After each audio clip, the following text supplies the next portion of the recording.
and people now hear us. Don't be afraid.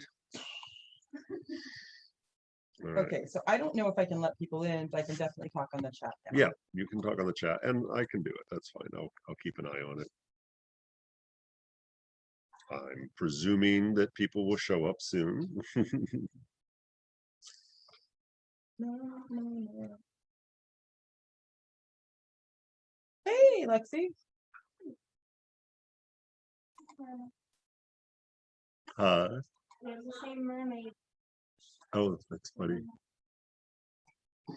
Um, More people coming. I see. Bob, did you let in the Nathan? Yes. Yes.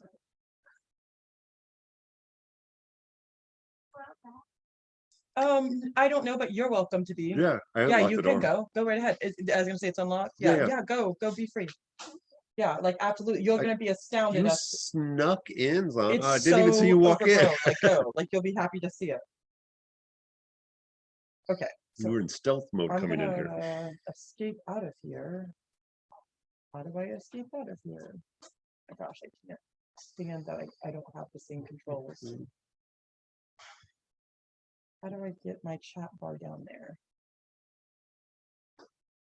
Did you see Holly? No, so you did not see Holly. So No, I don't, and not only that, I can't get out of this. Like I can't see my bar. So look on your bottom left, and it should say, okay.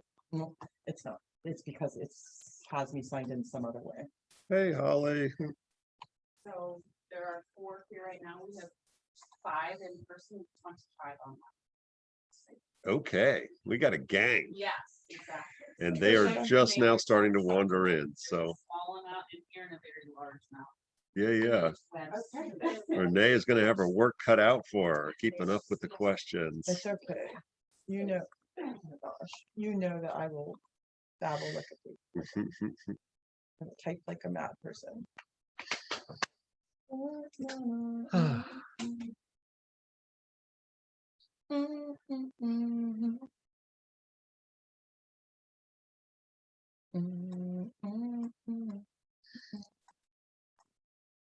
So I got on this whole Cat Stevens thing. I didn't do. And where is he living now? Because remember Yusuf, and he had the school, and he was in Afghanistan for a really long time. So now he lives in I did this while driving. Oh, hopefully not Afghanistan. No, he relocated permanently, safely to Kuwait. Oh, good. And then Nice. and weirdly has started touring again and is in the UK. Oh, cool. Touring. But still runs the organization there that he originally started with the school and and it's called Peace. And he is, now this is the shocker, and I don't know how you'll feel about this, considering like you grew up with these people. I was yet born. 71. Was he really? Yeah, Wow. isn't that crazy? He looks like, yeah. That's nuts. Isn't that nuts? I mean, it makes sense. I was gonna say he was older than me. He's very stingish. Yeah. Like I'd take a 71-year-old sting any day. You know what I mean? Like he's very stingish. Like they've been doing mantras and yoga and eating macrobiotic for so long. They're like perfect specimen. But I haven't seen him in that long. And he cut his beard and his hair. Yeah. So I don't know if it was to assimilate. He still has it, but he doesn't look like he's straight out of the Burqa city. And you know, like so I was like, all right, let's see. I can only picture him Yeah. like in the 70s. Like Well, pictures, so he looked like Jim Morrison. Like at some point he looked like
Still looks okay, and it's a hardy little booger, so I'll hack it in half and plant all of it.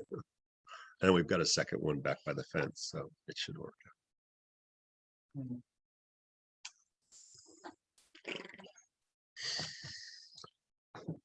Oh, where's our 25 people? Not working. How many you got up so far? Yeah, a couple people. And we can be somewhat late. Starting on time. I got too much to say. Yeah, I got you. Can I ask a question? Oh, yes, Sure. please. Please, herbal questions invited. So I wanted to make some calendula oil Mhm. and with it Calendula. Calendula. calendula. Calendula. No, don't say Well, I that. know that's not the word. I know, but that's the phonetic. If you look Yeah. at then it's calendula. Yeah. Yeah. And I don't have any direct sun, if I'm gonna do it that way. Can Uh-huh. it just be outside, or should I just do Yeah. that before I? So for all of us, for the world, would say put it in heat. For Florida, We are heat. yeah, the AC is what they're talking. So like the dead heat summer on a stone wall in Vermont is 75 degrees. Okay, So that's the inside of our homes. so it's just the heat. Yeah, so it's not direct sun. No, Direct, because I live in a townhome. Yeah. And I really. Put it on the but- balcony, you'll be Yeah. fine. yeah, and so Okay. you're fine. So when I say it that way, you're like, oh, and I Yeah. was put straight by that, really, in all reality, by Rosemary Blogstar. Okay, Because I was up doing something that was it was the first week of August, last week of July. Drove up in flip-flops and a skirt and a tank top because I'd just flown in from another island. And like changed my clothes and then came in from Costa Rica, washed clothes, left the next day. Pulled up, got out of the car, freezing cold. Like I was in my head, I was Florida cold. Like I was like, oh my gosh. Yeah. Like they were laughing at me because I was supposed to be camping on their land. And I slept in my car because it was so cold to me. Yeah, and I wore every clothes, like I had all my yoga pants on underneath my skirts. Like I was so freezing cold, and they were like, "What the hell is wrong with you?" They were in tank tops and shorts. So I came around the corner one day, and Nancy Phillips and Rosemary had tinctures and oils and things out on the wall, and I was like, "What are you doing? Like we're not supposed to expose them to light, like all these things like that." And they went through this whole conversation with me about, well, all of that's written from this standpoint. We are all cold. We're not getting it to any heat that's going to damage anything. So in the dead of summer, we're putting it on our stone wall, hoping to elevate it to 75 degrees. And I'm like, that's why every single time when we do, all of you, we say this all the time. All of I'm you, assuming you all can see the first screen online. If I'm lucky, it'll say herbal safety stuff. Somebody give me a thumbs up yeah, or somebody something. tell us that you can see herbal safety. And so when we do 101, I think all of you should take 101 several times because your heads are so messed up when you do it, that when you do it a second time, you hear things for real. Yeah. And so one of the things I do is on the first section, like the second page, she contradicts what she says in a paragraph where she says, put it in the sun, and then she says, store it in a cool, dark place. Mhm. Well, it doesn't matter. It's been in the sun for 6 weeks. Why does it matter anymore? Right. And that helps to like kind of fix it in your head why you find contradictions in books about things like medicine making. Okay. So here in the tropics, direct sun is never the direct sun that anyone else in the world on either side of these latitudes thinks. Like dappled sun is direct heat to anyone else in the world.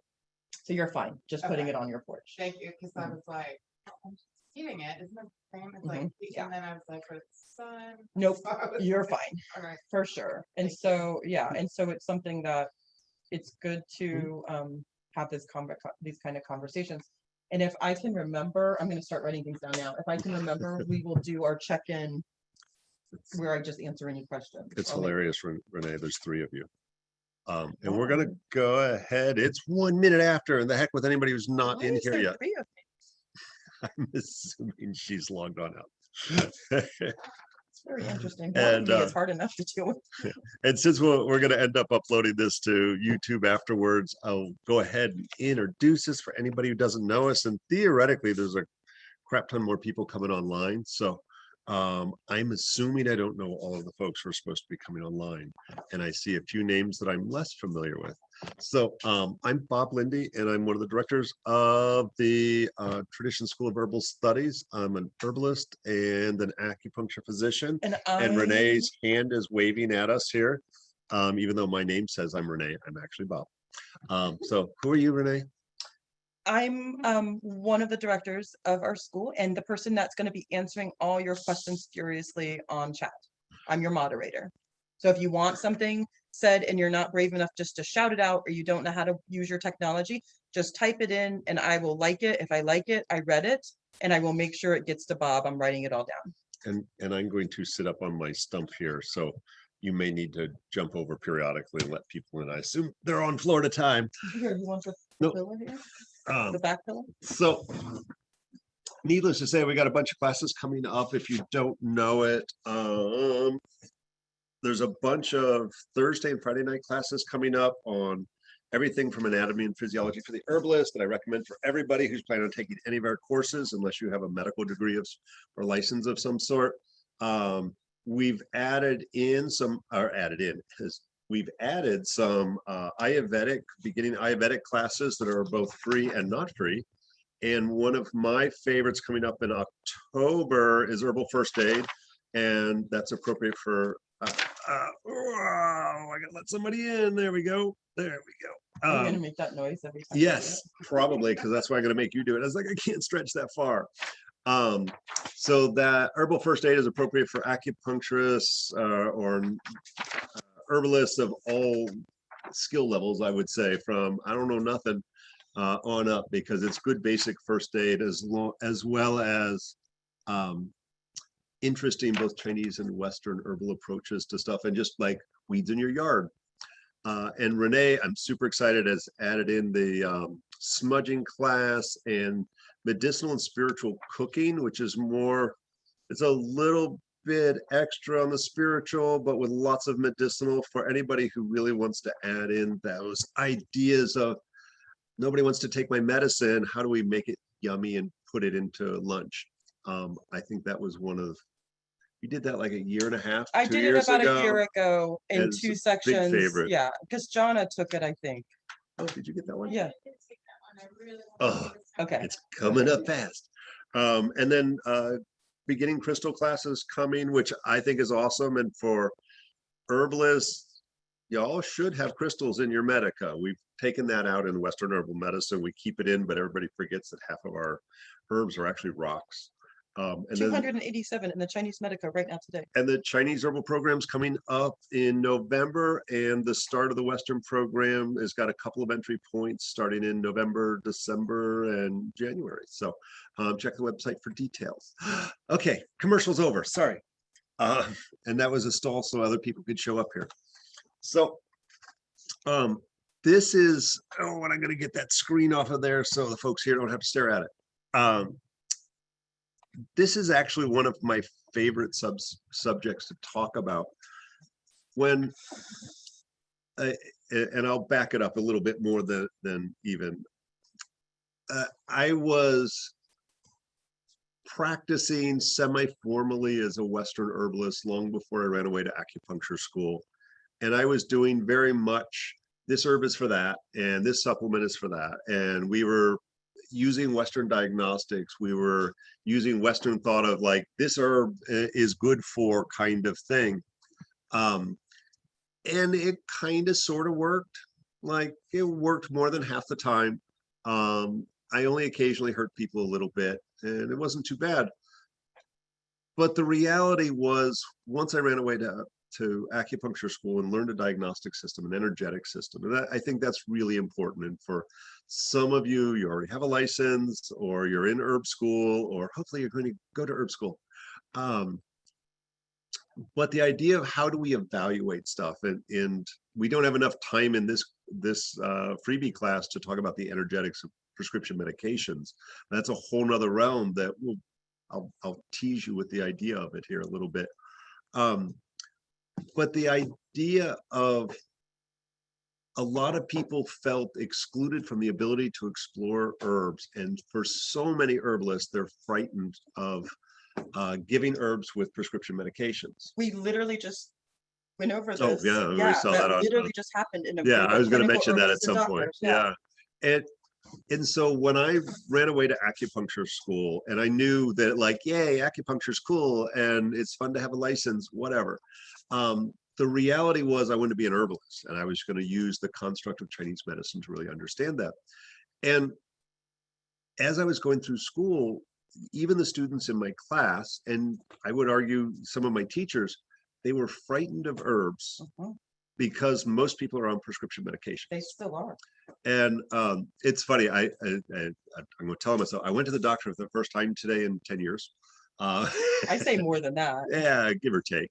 And so I haven't had blood work. I haven't seen a doctor. I was like, I'm finally paying for some health insurance. I probably should get a baseline. I tell my patients to do that. And one of the first questions, so what pharmacy do you use? I was like, I don't use a pharmacy. I know. They're like, what prescription meds are you on? I'm not taking any prescription meds. And they were baffled that how old am I? 56, 57? A man of your age, a man of your age, and you're not on medication. And the reality is, I've had patients with teenagers who, when they went to their doctor and they said he's not taking any prescription medications, they were like, well, certainly he's on something. And like, well, he's got some herbs and a supplement. So the idea is like, yeah, pretty much everybody. There are, when we look at the top 10 most prescribed prescription medications, the number of prescriptions in the US, and this is like 10-year-old statistics, run from 40 million prescriptions per year. And this is just the top 10, like, statin drugs and anti-anxiety and cholesterol meds, those kinds of things, high blood pressure, blood sugar. In the top 10, I think it bottomed out around 25 million prescriptions. And so that's, obviously there's hundreds of different types of prescription meds and variety of things that people need to take meds for. But that's pretty much everybody in the US. Over the age of 35, they just assume you're on drugs, legal ones. Or not. Or not. They were also shocked that an herbalist was not smoking weed, but whatever. There's other herbs, you guys. There's many other herbs. They're like, really? They're like, Yes, no, there's not my bag. hallucinogens that we can use. So the reality is I'm in school and I'm trying to say, like, how am I going to do this? I want to be an herbalist. And I put most of my efforts into studying the herbs when I was in school. And I really thought about what are the roadblocks? What is the thing that is keeping people, they're coming to get acupuncture, that's awesome. But what's keeping people from using herbs? And so I really started to explore and I started asking people, it's like, what's your big concern? And looking at what the media was saying and so forth. And I really decided that if I wanted to be an herbalist, one of the primary things I need to do is start educating people about the safety, but not just the safety, because there are risks. If we're going to say herbs do stuff, then they have an effect, and that can be a negative or a positive effect. And so we say, herbs do stuff. Like, we find that they work really, really well. And it can't be natural and therefore it's safe and do stuff. Like, it may be natural, but if it's doing stuff, if it's having an effect, positive or negative, it's doing something. And we need to be cognizant of it is going to have an interaction with medications. I want to say something real quick here, because we talk about it in herbalism, but I don't know if it comes out in medication. And that is, there is no such thing as side effect. These are all effects that happen. And they can be positive or negative. Right. And they pick and choose how they want to use it or advertise it. So without a doubt, safety of doing it with medications has been one of the major drivers. And there has been, appropriately so, concerns about quality control with herbal medicine. And so I decided I needed to, what does that mean? What are the standards? There are standards. We won't go into it for painful depth. For those of you who are in herb school, you will get it in painful depth. I apologize, because I can rant about it. But how do we recognize what's good and what's bad with all that? We're gonna go through all of these. This is more of just bullet points for talking points to some of the issues that we're going to try to talk about.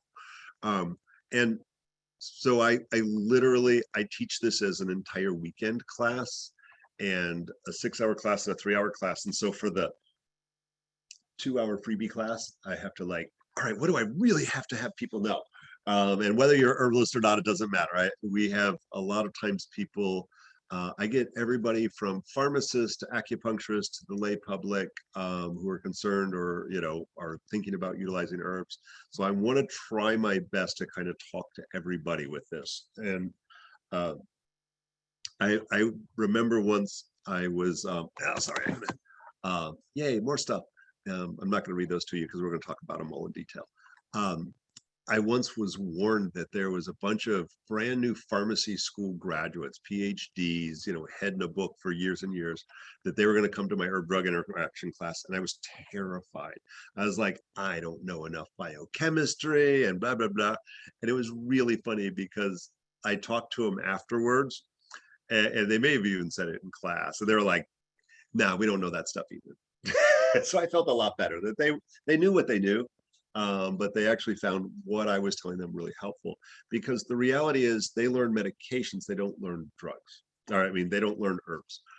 So it's really important that this is a whole nother realm of study. And I'm like, I know enough pharmacology to get myself in trouble, but I know herbs really well. And so we'll look at how do we do this effectively. So sorry for the $5 words here, but I think this is an important, sorry, I'm going to lose that so you guys can actually see all the words. I think it's important we recognize some of these words, and the word itself isn't as important as there are two ways that we can look at the effects of stuff in the body. And the pharmacodynamics is what's the herb or the drug doing to the body. Is it lowering the blood pressure? Is it helping you sleep? Is it an anti-anxiety and so forth?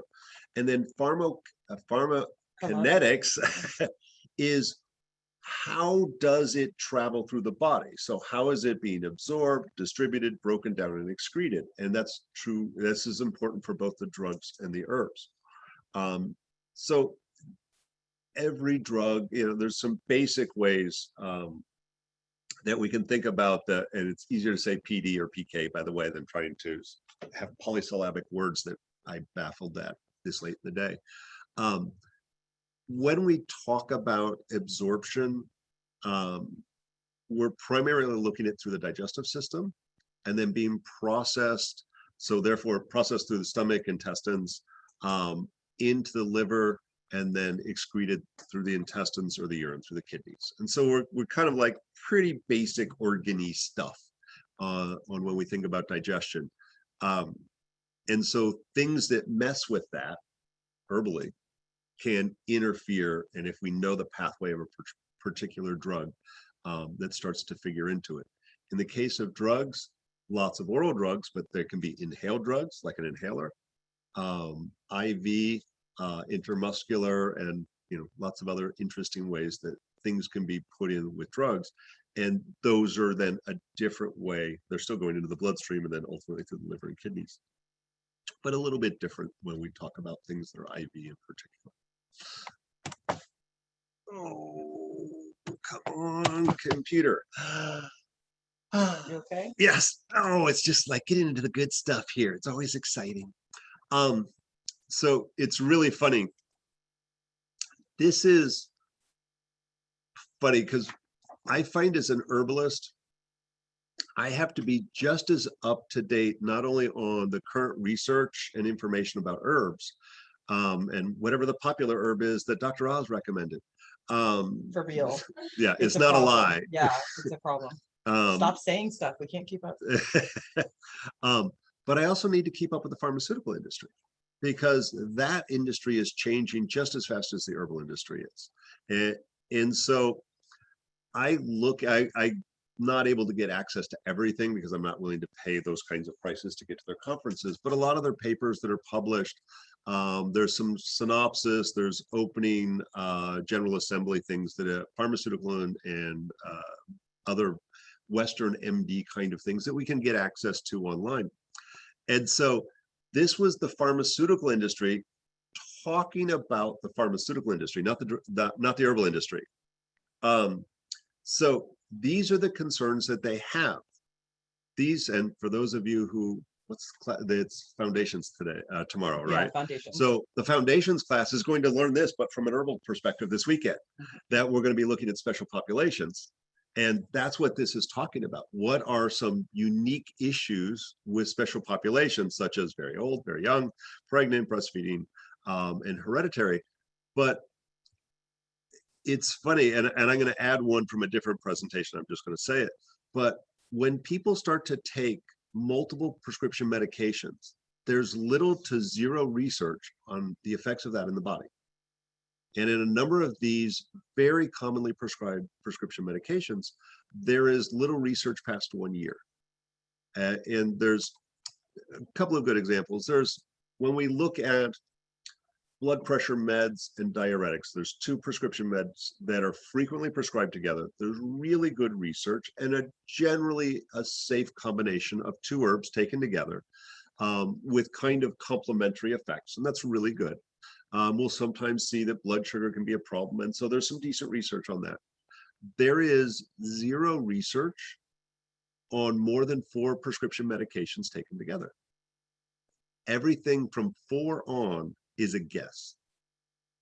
And that's horrifying. I have a question too. I want you to add to that because I know you've had people that have had, like been on 50 medicines or whatever. Not quite that. The Yes. other thing that I see, and I don't know if you see this at all, is when we get to look at the studies, they're never for the duration that the people are on the that was medicines coming up. either. Yeah, okay. So my record right now, I think, is 26 different prescription medications that It was a young about 30, person. 32-year-old or something like that, older 20s or early 30s. She wanted to get pregnant. She was on 26 prescription medications. And she felt, here she is on this entire pharmacy that she's taking on a daily basis, and she felt like crap. And it took us 2 years to get off most of those, some of those medications she needed, and we left her on those appropriately. She has 2 healthy children now, and they're probably adults at this point. And the other thing, and the one Renee was specifically referencing, was that in particular, the PPIs and H2 blockers, and those are proton pump inhibitors and histamine blockers. Those are acid reflux medications. There is zero research past 1 year on the effects on the body. And we know, like good science, basic research, and even their own studies will show that that particular category of acid reflux meds don't allow for the proper breakdown of proteins. We end up with B12 deficiencies and mineral deficiencies because we need stomach acid. If we're suppressing that excretion of stomach acid, we're not going to get absorption. So who cares for a couple of days or weeks? But the reality is when we start looking at 5, 10, 15, 20 years, there's serious metabolic issues that start to materialize, and they're not doing the research. And so that gets a little scary. One of the things I think is really important is the very last one. Taking into account, and this is true for herbalists or MDs prescribing medications, is taking into account how the absorption, metabolism, and elimination of that drug is happening. And so, i.e. acid reflux meds, like that is changing stuff. But what if you're on an acid reflux med and other prescription medications that are reliant on the stomach acid and the breakdown of those medications? That's not taken into account. There's no formula for that the MDs have. And so what happens is they're like, well, that didn't work. Let's crank up the dosage a little bit. And that can really throw some monkey wrenches in. Like, let's say you stop taking your acid reflux meds because you decided you didn't want that anymore. Now, all of a sudden, you're on this high dose prescription medication that you're absorbing properly. You're going to get a side effect actually from stopping a medication, which is horrifying. And now throw herbs into this concept. So that would seemingly be scary. The reality is, if you are taking 4 or more prescription medications, you're almost guaranteed to be having a drug-drug adverse event. It might be minor, it might be major.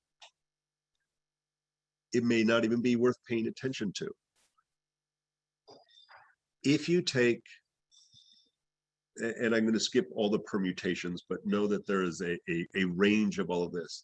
If we look at a properly prescribed herbal formula, we actually reduce the side effects of most of those medications. And unfortunately, there's a very small study. I believe there's been a couple of studies in Asia, in a variety of Asian countries, and we saw one small study in England about 10 or 15 years ago that was the premise for this, that if we're able to take into account the nutritional deficiencies that may be caused by the medications, if we take into account things like nausea and constipation, anxiety, fatigue, that may be some of the possible side effects, we can use herbs to actually counteract that, because ultimately we're providing nutrients when we give herbs. And so it would seem counterintuitive that we would somehow lessen the side effects by adding more stuff in.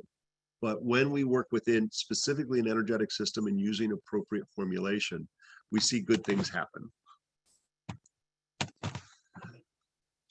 So I'm going to start with the scary and work myself to the very positive, because I like to end this on a positive note. And so part of what I want to talk about tonight is, you know, when I say herb drug interactions, most people go, "Ooh, scary," and we back away slowly. And the reality is I want to change the way we perceive that languaging, because herb drug interactions are a good thing. Mm-hmm. And we'll look at some very specific cases of simple ways that we can reduce the side effects. And most people know some of those. Like if you're taking an antibiotic, you can take a probiotic with it and you prevent yeast infections and diarrhea and all this other stuff. So like, no, that's a really positive thing. It's not an herb per se, but we're like, we can take this over the counter thing that's super, super safe effectively with an antibiotic, and good things result from that. So I want to change the way we think about this, but oops, we lost somebody and she's back. So when we do this, and I would say as an herbalist, I follow my own rules on this one. These categories, and then there's one herb, obviously. These categories we have to be extremely cautious with, or just don't do it. If there's doubt in your mind, these are the ones, the big no-nos in a way. And I say that I've worked with people on every one of these effectively, but I do my homework. And you know, Trisha's in the office enough to say like, no, Bob has his head in a book, doing research and making formulas. I don't trust memory when I'm dealing with a serious case. And at this point, I think all of my patients are serious. I don't have knee pain anymore for any of my patients. Will you move the chat so they can write notes on the rest of it they can't see? You like mean it's blocking the so I just want to go over these a little bit. When we look at the first one there is blood thinners, Coumadin being the scariest. And it's really funny, and I'll do my very best to tell fun stories about each one of these, because I treated people with every single one of these. Yeah. So it's a blood thinner. It's important that people are on this to stop from clots happening, for, you know, they've just had a stroke and any number of different risk factors where somebody may be put on Coumadin short or long term. The nice thing is this is less commonly prescribed. They now have some safer long-term blood thinners that are less scary than Coumadin. You know, we always like to say this is warfarin, this is rat poison. Literally, if you get like the little poison box that you kill the rats off with, this is what they're using. So dosing is important. And with all of these, I don't have a slide for this, so I'm gonna say the fancy words. All of these are narrow therapeutic margins. So too much of one of these drug categories, bad things happen. Not enough, bad things happen. So if you're at risk of getting clots in your blood and you don't have a blood thinner, you're going to get a clot. It's a stroke. You can die from that. That would be bad. In the same thing, if we over thin the blood, that can actually cause really bad heart damage and, you know, bad things like death. So this is, you know, think the three little bears. We don't want too hot. We don't want too cold. We don't want too thin or too clotty. So I had a client a while back, and I'll flash it now. So, well, and I got to open the screen for a second so I can type it in. I can see myself. But this is a book I use and recommend a lot, Francis Brinker. Even though I would say he's an acquaintance and I've lectured with him, I'm making no proceeds when I say these. This is probably my most favorite book and my most useful. And mainly because it's research based, and pass that around whenever you're done typing them in. The reality is, take everything he says with a grain of salt. And every herb I've ever seen talked about as a blood thinner, take it with a grain of salt. I had a woman, she was probably in her early 60s, generally very healthy. And she had, I want to say, she had like rheumatic fever as a child, and had caused some heart valve damage, and she was put on Coumadin for the rest of her life. From a single digits kind age to now in her 60s, she had been on Coumadin constantly. And when you're on Coumadin in particular, they have to check your clotting time, your INR, about every 2 weeks. Maybe they push it to every 4 weeks. So for, call it 50 years, she was having to go get this tested. So she became better versed in this than the doctors and the nurses did. So they gave her a machine to test her clotting time to take home with her, so she didn't have to go to the doctor every day. And she was starting to go on higher and higher amounts of Coumadin, which was making her more and more fatigued. That's probably the worst side effect, bruising and all that is a side effect. And she was like, I hate this stuff. And they're telling me not to eat vegetables. And I know I want to be a healthy person. I know I need to eat vegetables. I don't feel good on the all meat diet. And so she was like, is there any herbs that can help me not take as much or counteract some of those side effects? So we basically got to play with her as a guinea pig, and with her very well-informed consent, because we're like, we're going to break all the rules if you're okay with it. And we would give her an herb that had some blood, we thought had blood thinning properties. And then for 2 or 3 weeks, she would check her clotting time.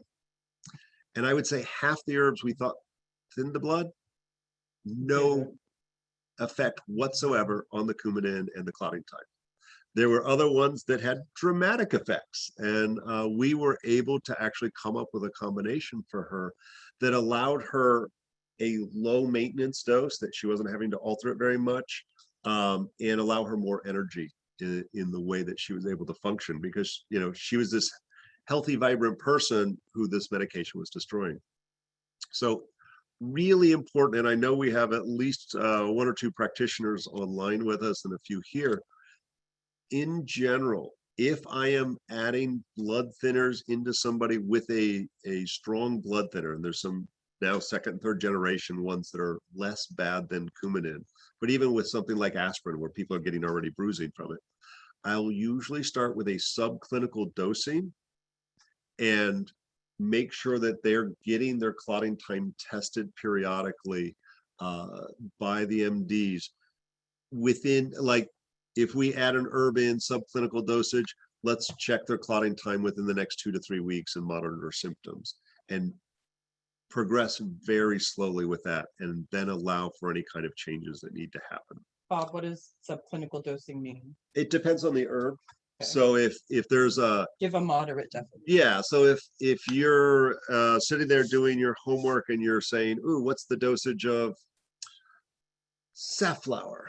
And they go 3 to 9 grams, and Honghua for the Chinese, you might start with a 0.5 gram or 1 gram and see how they respond to that and go up from there. And so we can slowly increase that whilst we're doing testing. And that's one of the nice things. Modern science allows us, like, life-saving medications and our ability to test whether we're having a positive or negative effect with the herbs. And we had, she's not there anymore. I actually saw her this past weekend. We had an acupuncturist herbalist who was at the Cleveland Clinic, and they had a full compounding herbal pharmacy there. And I think there was actually 2, but she was the primary one there. And they required, I think it was quarterly labs that they checked for liver function and kidney function in particular. And so if somebody was on a prescription formula of herbs and they were on prescription drugs, even if they weren't on prescription drugs, they were doing this quarterly blood test. And what they found was usually it was absolutely fine. Every once in a blue moon, they would see a liver enzyme or kidney function. It was usually the medication, not herbs. So here, and that was for at least 5 years that she was working there, and they were doing research studies and so forth. So the reality is, we're usually pretty good. So the protease inhibitors, I like to just put this as antivirals. And there's scary antivirals and then there's less scary antivirals. I would say something for suppressing the herpes virus, who cares? The world won't end. That's not a really strong drug.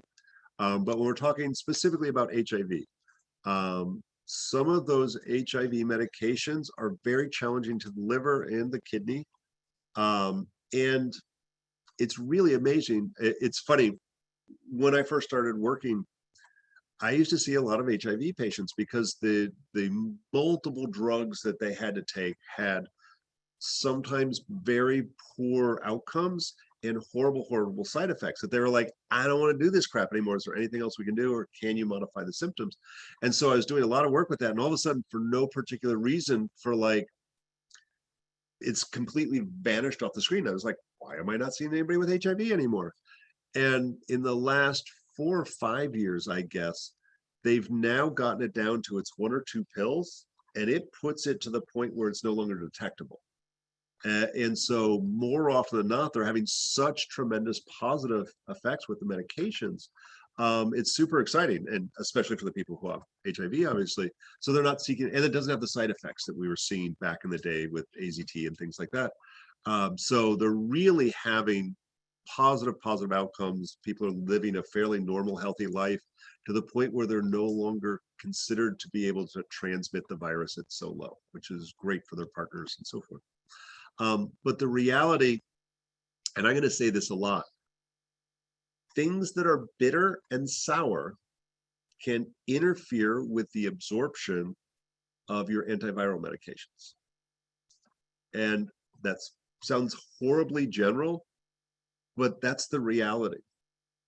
And so rather than trying to memorize the endless list of herbs that could be an issue, literally, if it's bitter, it's affecting potentially the liver and the bowels. And sour will actually tighten the tissues, tone the tissues, and can change the absorption of any oral prescription medications. And so narrow therapeutic margin, we don't want to screw that stuff up. So we have to be very careful. Many of your nourishing herbs are not bitter or sour. You might call them bitter or sour, but if we were to look at how they're categorized in a particular system, things like astragalus, you may not like the taste, but those are considered sweet.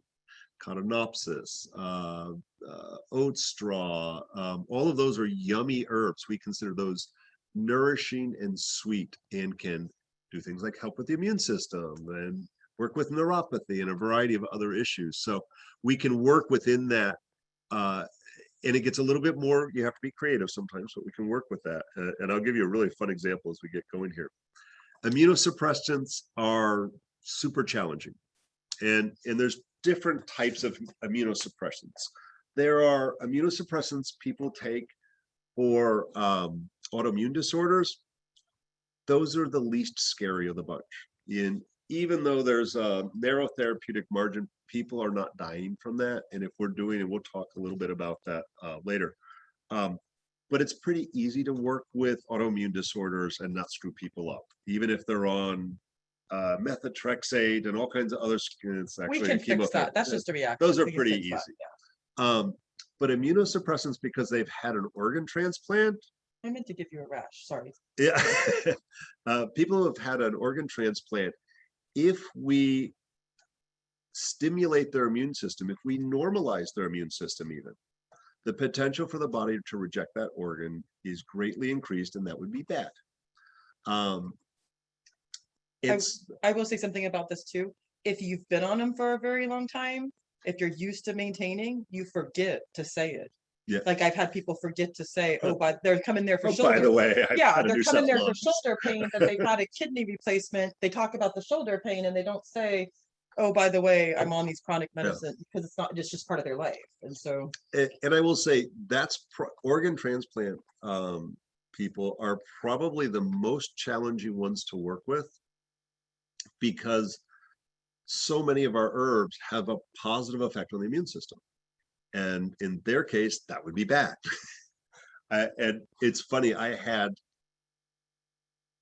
it's not the only one, but it was the only one that I got to do cool stuff with, because I had to be so paranoid with the other ones. I had a gentleman came in, he was perfect, like the most perfect human being in the entire world. He ate perfect, he everything was measured. He was probably not perfect because he was so uptight. No, he had a had like the perfect V body, and he had a kidney transplant. I think it was 30 years ago, and kidney transplants don't last 30 years. And so he had gotten the maximum possible life expectancy out of this donated kidney. And I want to say it was around September or October he came to see me. And he was already on the transplant list for a new kidney. It was failing. The body was rejecting it. And he was like, I don't want to do it over the holidays. I want to have a good holiday with my family and not burden them with me going to the hospital and being all messed up. Can you help me? And I went, I have no idea. I have zero frame of reference to this. And, you know, for those of you going into the realm, don't lie. I was going to say, I've never heard Bob say something like that. I'm like, I know what I'm supposed to be able to do and not do. And I was like, so here's what I'm going to tell you.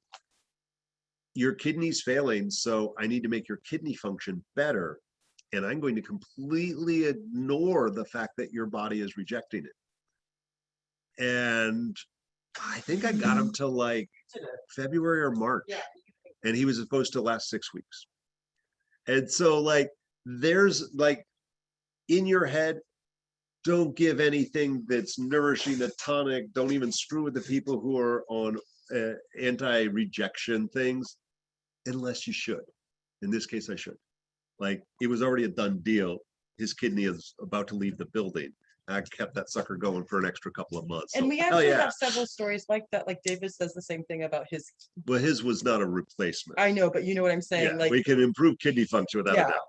So, no, this is specifically for preventing organ rejection when they've had a transplant. Yeah. So someone that's had a transplant, are they for the rest of their life, they're always on? Yeah. So forever.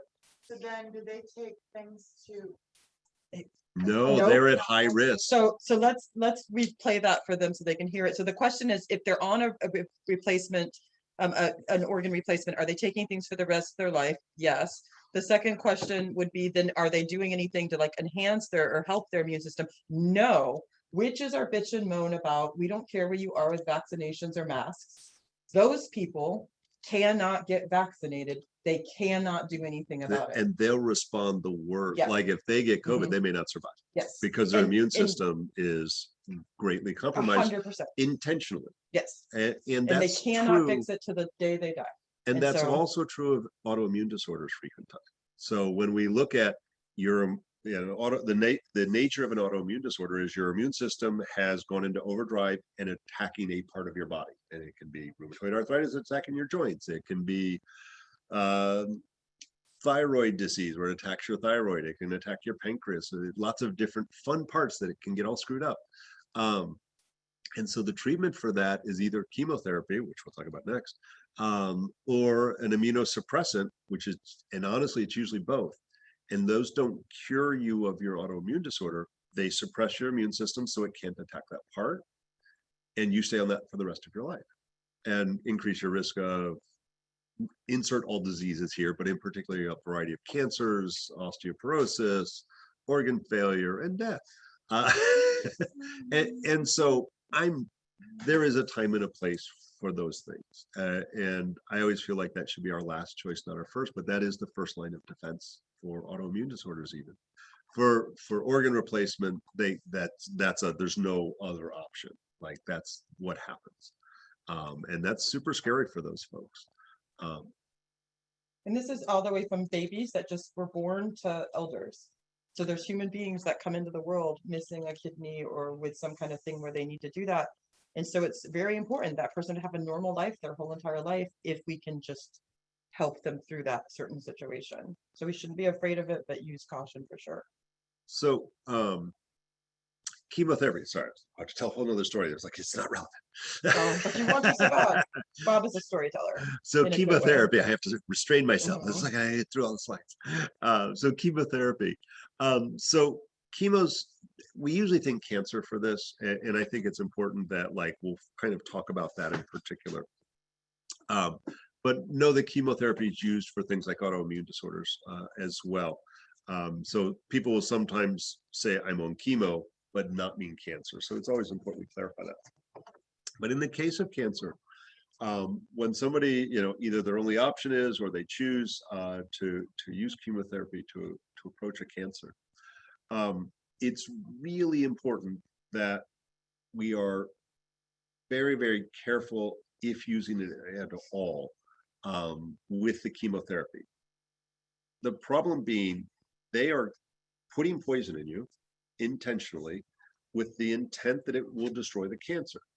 And it can be rough, and I hate to say it, chemotherapy, if I say chemotherapy and cancer, we all picture a bad movie set in the 1950s and 60s where people are just falling apart, skeletons, no hair, and that can happen with certain ones, but that's the exception, not the rule. Chemotherapy is not a good time for anybody, and it's exhausting and scary things happen. And yes, you still lose your hair, although you don't have to. But the reality is it's not that horrific picture that we all have in our mind. It's getting better, more targeted, more effective than it ever was before. But what's important is we need to, when people choose that, respect their decisions to make it and support them and ensure that they effectively do their chemotherapy. They complete their rounds of chemo. It can be anywhere from every day to once a week to once a month. There's lots of different ways to do chemo that we allow them to effectively go through that. There's things that we can do as herbalists to support that. But the worst thing you can do with chemotherapy is bitter and sour. The worst thing that you can do is try to detox. We're trying to toxin our body. That's our goal. We have signed up for a round of toxins. And that includes juicing. The very worst thing you can do during chemo is juicing. I don't want to say how many patients I've had that came to me post chemo, like they finished their chemo and they come in and they go, ha, ha, ha, I juiced through my whole chemo. I had no symptoms, no hair loss, no nausea, no fatigue. I showed them. And I'm sitting there going, oh, crap. Get your medicine. Yeah. You didn't just do chemo, you flushed it out of your body. And so you went through all of that. Your cancer's like, you poked it and it's going to come back with a vengeance. And that's a very usual thing. And I hate to say this, usually within a year, their cancer's back. And that's a horrible, horrible thing to say. And the internet will tell you, no, juicing, juicing, juicing. But they don't specify that it's usually people who are not taking any treatment. They'll go to the juice clinic and do it all natural. If you're on integrative care, you have to respect this medicine. The only thing I recommend that I consider safe, most oncologists consider safe, but not all, food therapies, i.e. just eat food. But they'll also tell you to stay away. Yeah, don't juice, but mushrooms. Yes. So mushrooms, and for those of you in an herbal program or doing your homework, there's lots of mushrooms that can be extremely supportive through the act of chemotherapy and will allow you frequently to be successful completing your course of treatment as well by supporting your immune system. And for anyone who doesn't know, the amount of mushrooms you should be eating is yes. So it's funny, very early in my career, I was super excited, not to say that at the time I wouldn't have called myself a specialist with cancer, but I was always seeing a couple of people dealing with cancer. These days it's epidemic. All you get. I don't want to say how many people I have. I I'm- feel responsible for Yeah, this. it's all your fault. But this woman came in, she's like, well, I'm getting ready to start chemo. They were going down to Moffitt and I wanted to get acupuncture. I hear that can help me through there. And, if there's any herbs, it can be helpful through the process. And I was like, oh, heck yeah, you're my poster child patient. And so I wanted to start to build a relationship with the MDs, especially people like oncologists. So I printed out of my textbook, I printed out research. Here's what I want to do. And the woman came back the following week after she saw her oncologist. And she goes, oh, I'm sorry, the oncologist said I can't do that herb formula you recommended. And for the Chinese folks online, sure, by Dihuangwan, try to help with some of the inefficiencies. Doesn't matter for the rest of you. And I'm all ready to go, stupid doctor doesn't know when, me. He did And- just like that. Yeah, That was the totally. face he used. And the reality was, I go, why? Just like, ooh, herbs are scary. He goes, because there was shanzuyu, cornelian cherry, in there, and that was sour and may affect the absorption. And I was like, I Oh, disagree with smart. him, but damn, he was 100% Mhm. justified in his argument for that. I was Yeah. like, and he moved out of town. So like, dang it, I want to refer all my patients to him. So there may be a disagreement. I believe a formula would have been safe. I switched her formula and he was totally okay with it. And he was totally okay with all the mushrooms. So, some of these guys are super, super sharp and they're doing their homework and they're taking my class. So do be cautious. I like all of these, obviously, but chemotherapy, we're very likely to be called on as herbalists to assist in that process. Depending on 1,000 factors, anywhere from 2 to 6 months post chemo before you start adding in your bitter and sour herbs. Can I let me put a secondary on that? Mhm. That goes for any drug that you have that has titration. That means that after you're done, like say a Z-Pack, that it's supposed to work for another 10 days. Like, I don't know if you guys know, lots of medicines do that we don't want anything pushing it out of the body for those next couple days. So So you have to have a timing on it. In the case of chemotherapy, they actually won't retest you. They won't do a PET scan and they won't look at a lot of things because they expect that chemotherapy to continue to work for another month to 3 months. Depending on what your And course so is. we want it to do all of its glory and then we'll clean up the mess at the other end. And so I literally, that's what I tell my folks. I'm just like, nope, this is what we're doing. Here's how I'm going to support you.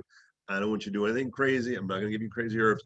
We're going to clean it all up at the other end. We'll take care of your neuropathy and your chemo brain and all the rest of the crap that happens with that. And I just beg people to be patient because they're reading something contrary to that online with the popular BS. Yes. No, that's okay. I like questions. So do all bitter and sour push out?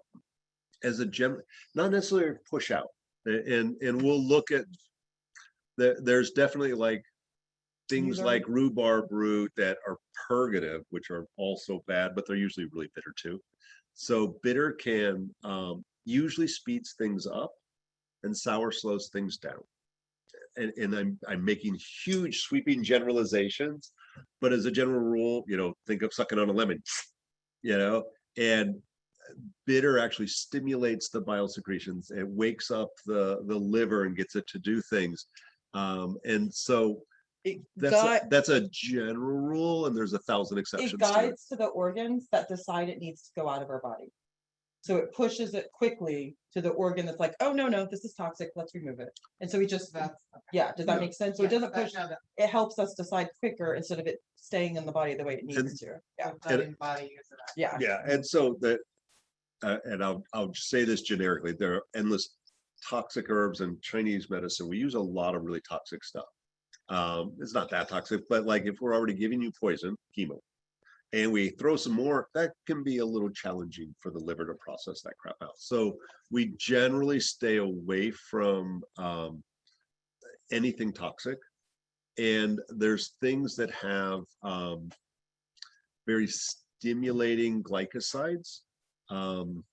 some specific to the heart or Yeah, cardiac. and so, yeah, any of the things with large amounts of alkaloids or glycosides Mhm. that are purgative, think rhubarb. Mhm. We try to stay away from those. Well, even something like a cardiac glycoside where it would go with the bitter, we don't want to guide. and they're chemo usually to the bitter, heart or so- the cardiac system. You know what I mean? Like, yeah. So And so not we to just- get all chemistry on you, Yeah, so but we like, just stop. all of those are bitter. Yeah. So it's like, yeah, just say bitter and sour. It's Mhm. it's Easier. easier than sitting there trying to research. You'll go insane. And the doctors know enough to say that, which is funny. Would they even like go so far as to say, like, don't eat sour fruits, don't eat bitter foods? No. Oddly, no. No, but they will tell you not to get margaritas, go with beer instead. No joke. Yeah. Should you avoid Yeah, like yeah, margaritas? Yeah. and yeah. So orange juice? Yeah. no. So that's I Yeah. had it was We a, would. it was a nurse actually, and I talked to her about food and like eat bone broth and eat the plethora of different colors and eat all the mushrooms you want, yada yada yada. And she was a trooper, and she'd come and I was do all the things that I do. And we got her through like a stage 2 or 3 breast cancer, and she did radiation, she did chemo, and she worked through her entire chemo and radiation. Never missed a day of work. She was a little fatigued.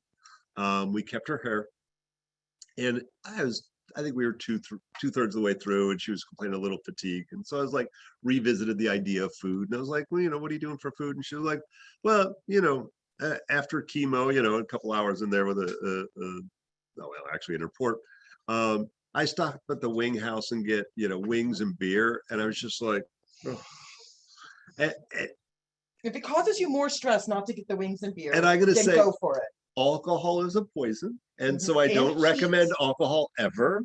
And yet she actually, that was 15 years ago, 16 years ago, she stopped by to visit the other day just to say hi, and she was doing great. She'd been no reoccurrence. I'm like, well, maybe I should be recommending pizza and beer. Well, so we measure, like I measure, we also had a young girl just making it to 30 who'd multiple times in her lifetime from childhood on had cancer.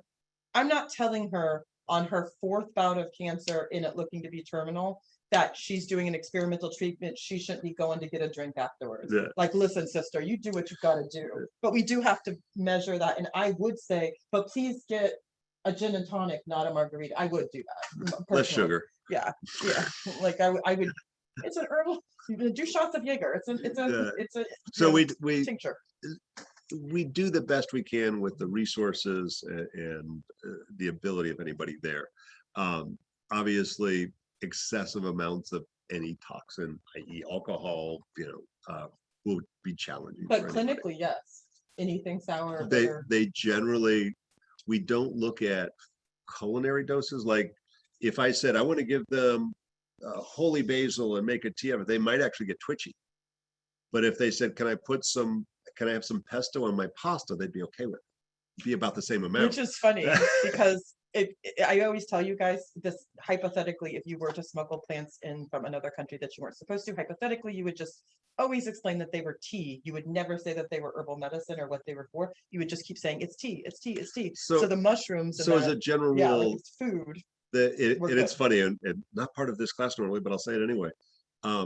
Most citrus fruits are okay, and that's usually what we would think of as sour, except for grapefruit. And it's unique, and like there's usually, if you're taking a prescription med, it'll say grapefruit bad, some of the heart meds and so forth, and they don't really know why. So they do know that there is something special about grapefruit that if I remember right, it's actually increasing the absorption, and it's causing a spike in the medications. So their blood pressures are dropping too low and other issues. And so if it's allowing for, say, a chemotherapy drug to get in too high a dose, it calls organ failure if we're getting it faster than they had anticipated. That's a fairly controlled thing. So generically, prescription meds, grapefruit, bad combo. Especially if it says it on the label of the prescription bottle. And all doctors. We say that now. haven't seen that with herbs that I know of. I always ask what people eat. Not everybody goes, I eat 6 grapefruits a day and I can't wait to, so that's not usually a thing. So seizure medication, probably one of the scariest things to work with, because, and seizures don't usually kill you. It can certainly do that. If you're like, tightrope walking across the Grand Canyon and you have a seizure, that would be deadly. But the worst part of having a seizure is you lose your driver's license. I think it's 3 years. And certainly you can hurt yourself if you're driving a car. That's why they take your driver's license. And that is one of the most narrow therapeutic margin medications out there. It's probably up there with Coumadin. So I am very cautious, or don't use herbs if somebody's on a seizure medication. That said, I was gonna say, there are seizure medications that are used off label for things like pain. And we still have to be cautious, but less so. The problem being, you don't have a seizure disorder and you're put on, is it Neurontin? Is in that category. You're put on that for nerve pain because it works on a similar mechanism where your brain misfires and gives you a seizure. And so if we have you either not absorb it if you're on it for a long period of time, and we change the way it's processed in your body, that will cause a seizure through the withdrawal. Or if, let's say you take a bunch of grapefruit and it hyper spikes it, that will cause a seizure. So paying attention to any seizure medication, bitter and sour. And I would say generically start super gentle with any kind of seizure medication. We have people who, and this is terrible, it was in student clinic. Somebody came in, they couldn't afford their seizure medication. And so like he was taking it occasionally, which is the worst possible way to take. There's a lot of medication. Don't take it occasionally if you're supposed to take it every day. Either take it or don't take it. And we were like, all right, you're not taking it currently. You've been off of it for a month or two. We're starting to look at some herbal formulas. The more we quizzed them, and we're like, one of the things sometimes people don't know, and other times they do, like, why do you get seizures? And not looking at the neurological aspects of it is like, what's the trigger? And some people, like stupid fluorescent bulbs can cause a seizure. Certain sounds, smells, dehydration can cause a seizure. And he said alcohol or weed. And I was like, all right, stop with the I know alcohol how to and cure weed. this. Stop doing that crap. Ding dong. And the reality was he was like, yeah, I know, but he was like 25. He wasn't going to do it. And I was like, hey, let's see So- what we can do. And there's weird things that cause it. Like we've got some clients who their menses causes a seizure sometimes. And so that's almost Heat and drying. yeah. That's funny. So it's one of those things where it's super challenging, and again, narrow therapeutic margin. So I don't actually say there's a lot of herbs you should live in fear of, and you shouldn't live in fear of St. John's wort. But if you're on any prescription medication, I don't care what it is, don't take it with St. John's wort. There is more research on St. John's wort than any other plant out there, and I've got way too many slides on it that are completely unimportant, but they're fun $5 words. It will interfere with about 50% of all prescription medications, and in many cases adversely, to include birth control. If you learn nothing else from this, St. John's wort, birth control, bad combo. We have St. John's wort babies in the family. Yes, so not in our family, but in our herbal family. Has a tattoo of St. John's wort on Yeah. our arm to remind her. She ended up with twins. Yep, and she was going for 0 more. She already had a Yeah, liver. and there are a number of cases of that scattered throughout the world. It's not common, but yeah, that's a mistake you wouldn't want to happen if you were going to the trouble of taking birth control. You definitely would not want the surprise because you were trying to take some St. John's wort. Fabulous herbalist and doctor. It probably interferes with some over-the-counters, but obviously that's less scary. Topically, St. John's wort is 100% safe. So we use St. John's wort topically for neuropathy pain, nerve pain, due to any reason, to great success.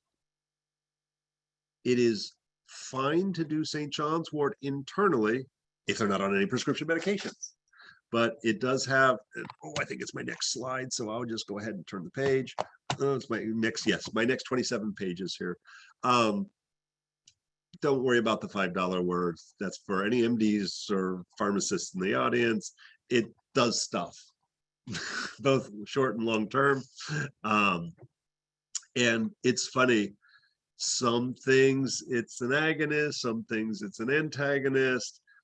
Some things are positive herb drug interactions, some negative, and some the research, it depends who does the research. Some say it's good and some say it's bad. Oh, who's our crazy Englishman? Keith? No, not those guys. Oh, no, it's Keynote guy. right there. Yeah. It's Um, medical herbalism.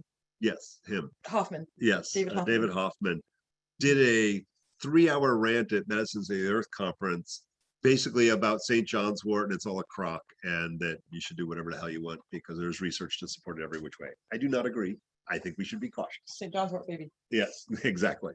We have proof too. And you'll hear herbalists say, yes, but it interferes with the CYP 450A1. It's the P54 receptor site. It sounds cool when you say that, and I always try to do that to sound really just hoity-toity, and nobody knows what the heck it means. I have slides that are like, well, actually, this is my good one. If you ask somebody, what's the CYP 450 even mean? And it's like, well, there's a, about halfway down, binds to the membranes within the cell and contains a He pigment of It's a chromin P channel. that absorbs light at a wavelength of 450 That nanometers. medicine's channel. Nobody Drop one. freaking cares. The reality is St. John's wort interferes with all of these different enzymes and the way things are metabolized through the liver, and affecting it. That's true. If you're not on prescription meds, this is a wonderful herb. It can work with a variety of different types of nerve issues, everything from sciatica to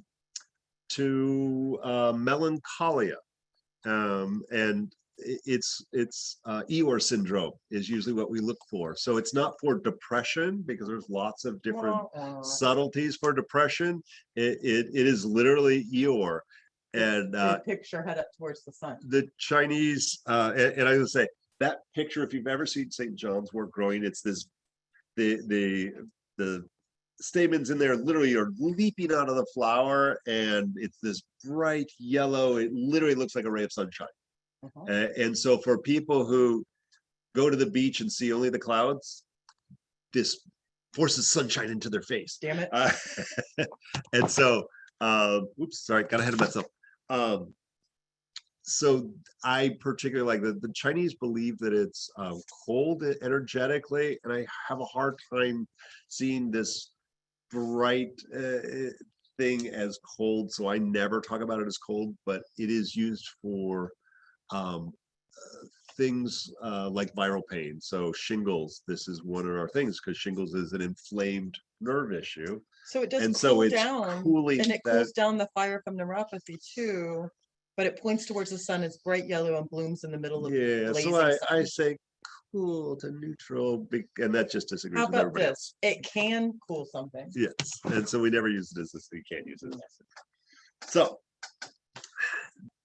So we saw the narrow therapeutic margin, big scaries. So let's, sorry, there's crazy Chinese words in here. And we kind of almost repeat this twice, but that's okay. I'll hit it now. So this starts to delve into the idea of positive and negative herb drug interactions. And certainly these things are potentially, oops, I stuck blood thinners in there. Dang it. Oh well, doesn't matter. We have a lot of herbs that affect blood sugar levels and diuretics and so forth. So with a lot of these very commonly used medications, they work pretty well. They do their job, and they don't have a lot of side effects at that basic therapeutic level. It's when we start to increase the levels to the maximum levels, or we start to add 2 or 3 blood pressure medications into somebody, that all of a sudden we're like, oh, we're starting to see some adverse events, but we can't have your blood pressure at 220 over 110. That would be bad. That'll kill you. So yes, we do affect these medications. And if your blood pressure is being controlled by your prescription medication and our herbs work and drop your blood pressure more, now you have low blood pressure, you're going to fall down, get dizzy, and break a hip. That would be bad. That's an adverse effect. But what if, and I'll use blood pressure as my example. High dose or multiple blood pressure medications causes impotence. So guys aren't big fans of taking it. The junk don't work no more.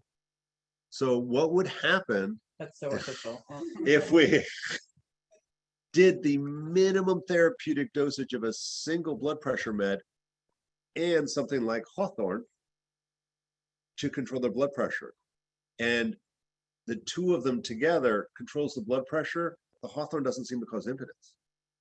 And so that's a positive herb-drug interaction. So it literally is about how we use these, whether or not we have the issues. So, yo. So for diabetes and blood pressure. Mhm.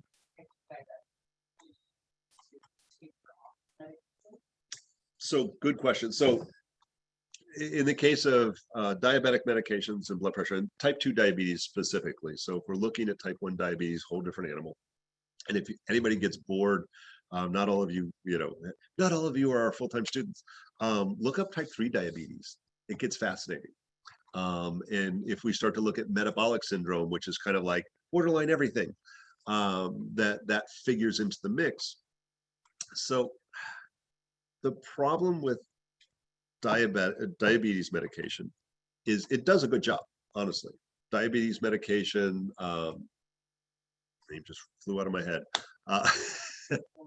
Metformin, thank you. Yeah, that's kind of the starting, that's the entry level drug for like, your blood sugar is getting up there a little bit. It does a pretty good job. If you then use that medication to get your blood sugar down and start to modify your diet, modify your exercise regimen, and then literally like you're good and you probably get off of that in a year or two. What most people do is take the metformin and go, I can eat pie. And that's what got them into trouble in the first place. Mhm. And a couple years later, they're upping the dosage and then they're adding some insulin, and they work less and less and less until literally it will start to kill them. And that's when amputations and heart attacks and blindness and kidney failure all seems to happen. And so the goal obviously should always be to use I think prescription medications are great when you just got an organ replacement, chemo, whatever. But for things like most of these here, these are they should be situational disorders that, oh crap, how did I get at 300 on my blood sugar? I need some metformin. I better pull my head on my butt and start to do the right thing. And then I should be able to, in a year or two, throw that stuff in the trash because I'm doing such a good job. And that should be your blood pressure and even situational depression, things like that. The goal should be that we use this to not injure ourselves whilst we change behaviors. The reality is that's not always what happens.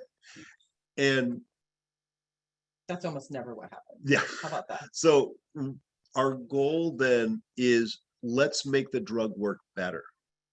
And so we can either take the herb and the drug together, and then we don't have to increase. We're not going to end up with the increasing insulin resistance. And we find that a lot of, in the case of diabetes, these herbs really help with the insulin resistance, that cell's resistance to the insulin. So it's like our insulin, our blood sugar levels goes up because it's not going into the cell the way it's supposed to.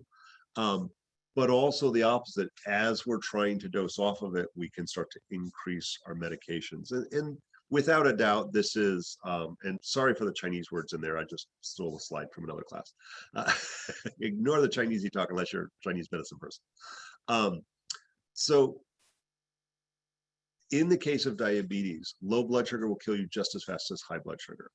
So don't everybody, like, these slides are not medical advice. Don't run out and buy all the bitter melon, or in the case of Florida, pick it because it grows wild here, and start taking that without monitoring your blood sugar. And the same is true for blood pressure, without monitoring your blood sugar, and make sure that you're at a healthy level, and work with your doctor or your herbalist or acupuncturist to modify your prescriptions appropriately as your situation changes. And that's really the trick with all of these. Antidepressants are a weird one. So there is a time and a place for antidepressants. But they should be our last line of defense, not our first. And I hate to say it, when my mom passed away, the first thing the doctor did, like moments after she passed, actually, I shouldn't even say that. When we decided we had to put her into hospice, the first thing the doctor did was offer me drugs and antidepressants. And I'm like, my mother's about to die. I'm supposed to be depressed. I needed to process through that. And so I have issue with, no, You should feel your there feelings. are times when we should be depressed. And most depression resolves within anywhere from 1 to 6 weeks. Most antidepressants take 4 to 6 weeks to work. And antidepressants are really hard to get off of. And some of them have horrible side effects and weird sparky brain crap. So again, multiple antidepressants or high dose antidepressants, more side effects. And so the majority of our herbs that we use for depression tend to be a multiplier. So they do an okay job with situational depression and even some mild depression, they're okay. Where we get into trouble is if you take too much of an antidepressant, things like suicidal behavior, extreme fatigue, those are the biggies. And so if we're taking a moderate dose of an antidepressant or 2 antidepressants, and then we take a bunch of herbs that are thought of to be good for depression, we then usually end up with fatigue, rare suicidal thoughts. I'm going to just blame that on the drug, not the herb. But we oftentimes get kind of this almost like, well, I'm not happy, I'm not sad, I'm not leaving the house. And that can be the challenge of putting those two together sometimes. And it's usually mild, which is the nice thing. I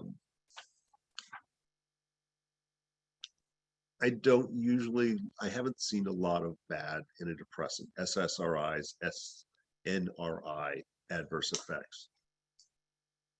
Do you want to, you don't have enough No, time. we only have an hour. Right, you don't have enough time, but do you want to speak at all about the digestive effect of an antidepressant? No. Okay, all right. I'm sorry. You had a question.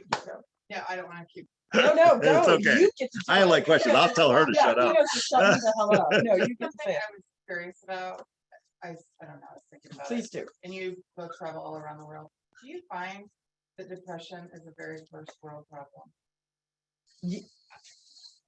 I would say anxiety is very all-world problem. Yes. Depression The less depression so. But it still exists. You know, we wrote the story of Eeyore a long time ago. Yeah, but here, let me reframe that, because the story of Eeyore was written by an Englishman in the UK. Well, that's So, 100 years. so I believe that if you have idle time, then you may think too much. idle time is the devil's work. Yeah, like I Whatever it's believe that idle time comes from industrialized nations and convenience. That's what And kind of so my thinking if was. you're living life and your general needs are met and life is satisfying and you're tired, you go to sleep and wake up and live life the next day, you have less time to really worry about that. And you probably do feel more fulfilled. When we're bombarded with images of what we think we should be, But and there aren't those usual images in those worlds. But So, I'll add I mean, to there are that. people who are sad, but they usually should be. 'cause I they're think together. rather than saying first world, third world kind of issues, Industrialized. I think there's probably worldwide, there's increasing hormone disruptors, and that's all world. And that can screw with your brain and cause depression. So I think hormone imbalances have a role, and that's way further than we can go. But so I think that we're seeing, there's certain things that we're seeing that used to be first world or not. And it was uniquely so, but nowadays I'm seeing that there's no real differentiation for a lot of those chronic things, and depression can be chronic. And I'll say one other thing about that, and I'll shut up. The idea of Like hormone disruptors. very generically, we kind of separate mild, moderate, and severe depression. Nothing works for severe depression. Zippo. You can try every med in town, they generally don't work. Shock therapy. Mild to moderate depression, most of the SSRIs, the SNRIs, and most of the herbs work pretty good for that. One of the things, and I'm getting ahead of myself, but it's just as appropriate as anywhere to stick. It's so funny. A good herbalist will never say St. John's wort's for depression, but that's good marketing. And so it was marketed as the herb for depression. So a lot of people said, well, I took it and I felt great. And it worked probably half the time, which isn't bad. So of course they were like, well, show me the research. And so they did research. And what they did was with St. John's wort, the first few times, the hypericin is a unique chemical. It's a chemical marker that is unique to St. John's wort. They extracted the hypericin because MDs and researchers work in isolated, controllable compounds. And they compared that to, I forget which antidepressant, but whichever one was popular at the time, and it failed miserably. And there's something on the chat there. I know, that's why I'm raising Okay. my hand. And so they tried a few other things, but finally, and there was another bit of research where they said, well, let's see what St. John's wort does, but they only used moderate to severe depression, which everything fails at. So then when they actually did a head-to-head study with an SSRI for mild to moderate depression, St. John's wort did about as well, with way less side effects and easier to dose on and off.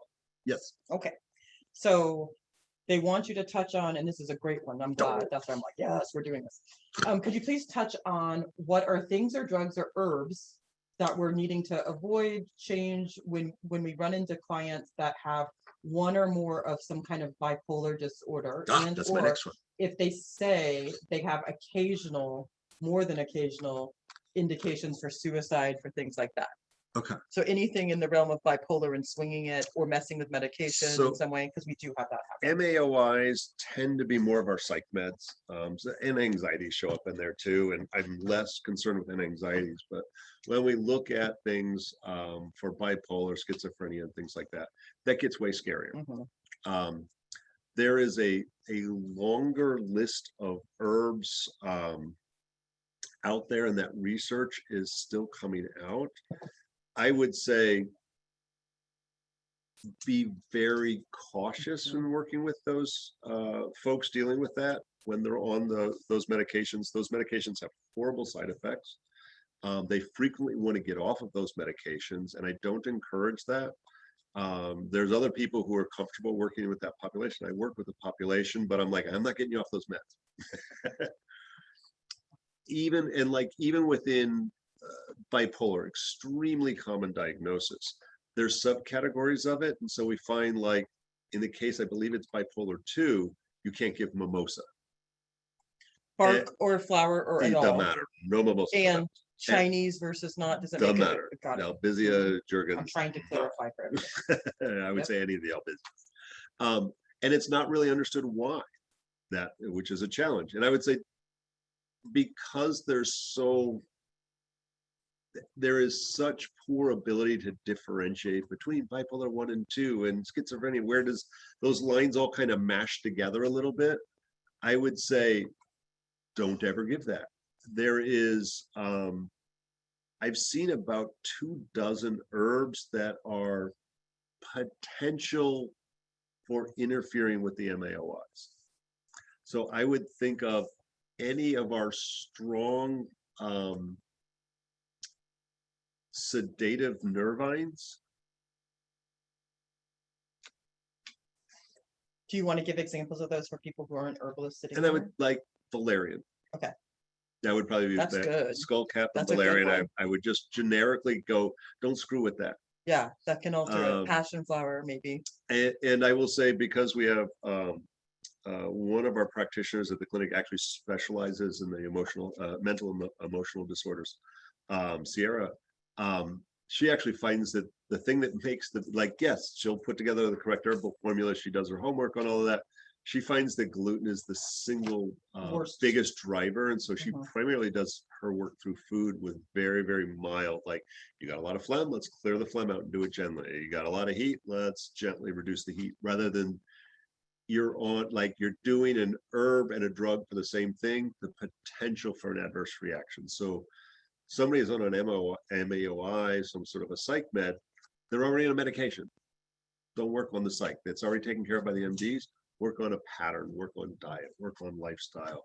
And that's where we can have our best magic actions on that. I do need to say something here because we're dealing, Hopefully people are listening that are from other countries. Oh, cool. If we have people who are severely depressed or suicidal and they're looking Mm. for an answer for years, they tend to go to anywhere to help for obvious reasons. And going through ceremonies like with the ayahuasca is important, that they never actually do that. That with bipolar on medication in particular, They shouldn't be doing they it. shouldn't be doing that, period. And some people may not know that mimosa is like half of that recipe sometimes. Yeah. And that's one of the reasons that we're saying that unless you're going to a medical clinic to do it that understands what you're going through and how to move you in and out of that, you should not be going to ceremony if you are on bipolar medications. And I'll say another thing. If you have somebody who has a severe mental health issue, severe depression, certainly suicidal, not to say herbalists don't have a role in that, No, but no. we as herbalists should always have a list of people we refer out to. Mhm. And especially with somebody who is in a suicidal state. That should be like, do we have the right, as an herbalist, do you have a right to Baker Act somebody? Any citizen says somebody who is in risk of harming themselves or others has the ability to call the police. Or now here in St. Pete, at least, we have kind of an offshoot. Like if you call 911 or you call the police department because somebody's having a moment, and that could be a psychotic break, and you say, somebody's having, we literally just saw somebody who was like half dressed walking down the street by our house, and we're like, wasn't hurting anybody, but he was ranting and raving and half dressed, covered in mud. He wasn't just upset because he fell in the mud. He was having a psychotic break. And I called the non-emergency number. He wasn't hurting anything. He wasn't breaking in anybody's property. And I said, like, he just needs some help. And we now have a mental health unit that comes out in response to non-felony kind of situations like that. And they're trained where the police are not trained in handling a mental health issue. So they're coming out and saying, hey, what up? How can we help you? Do we need you to get to the hospital or whatever, rather than mace and handcuffs?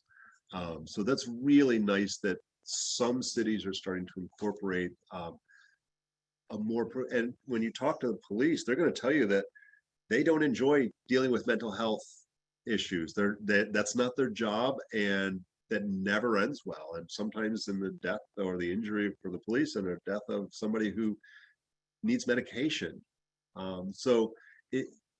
I won't say that's out of our ability, but for the extreme of I'm going to hurt myself, you need a person who specializes in that, mental health counselor, that can do a more appropriate intervention.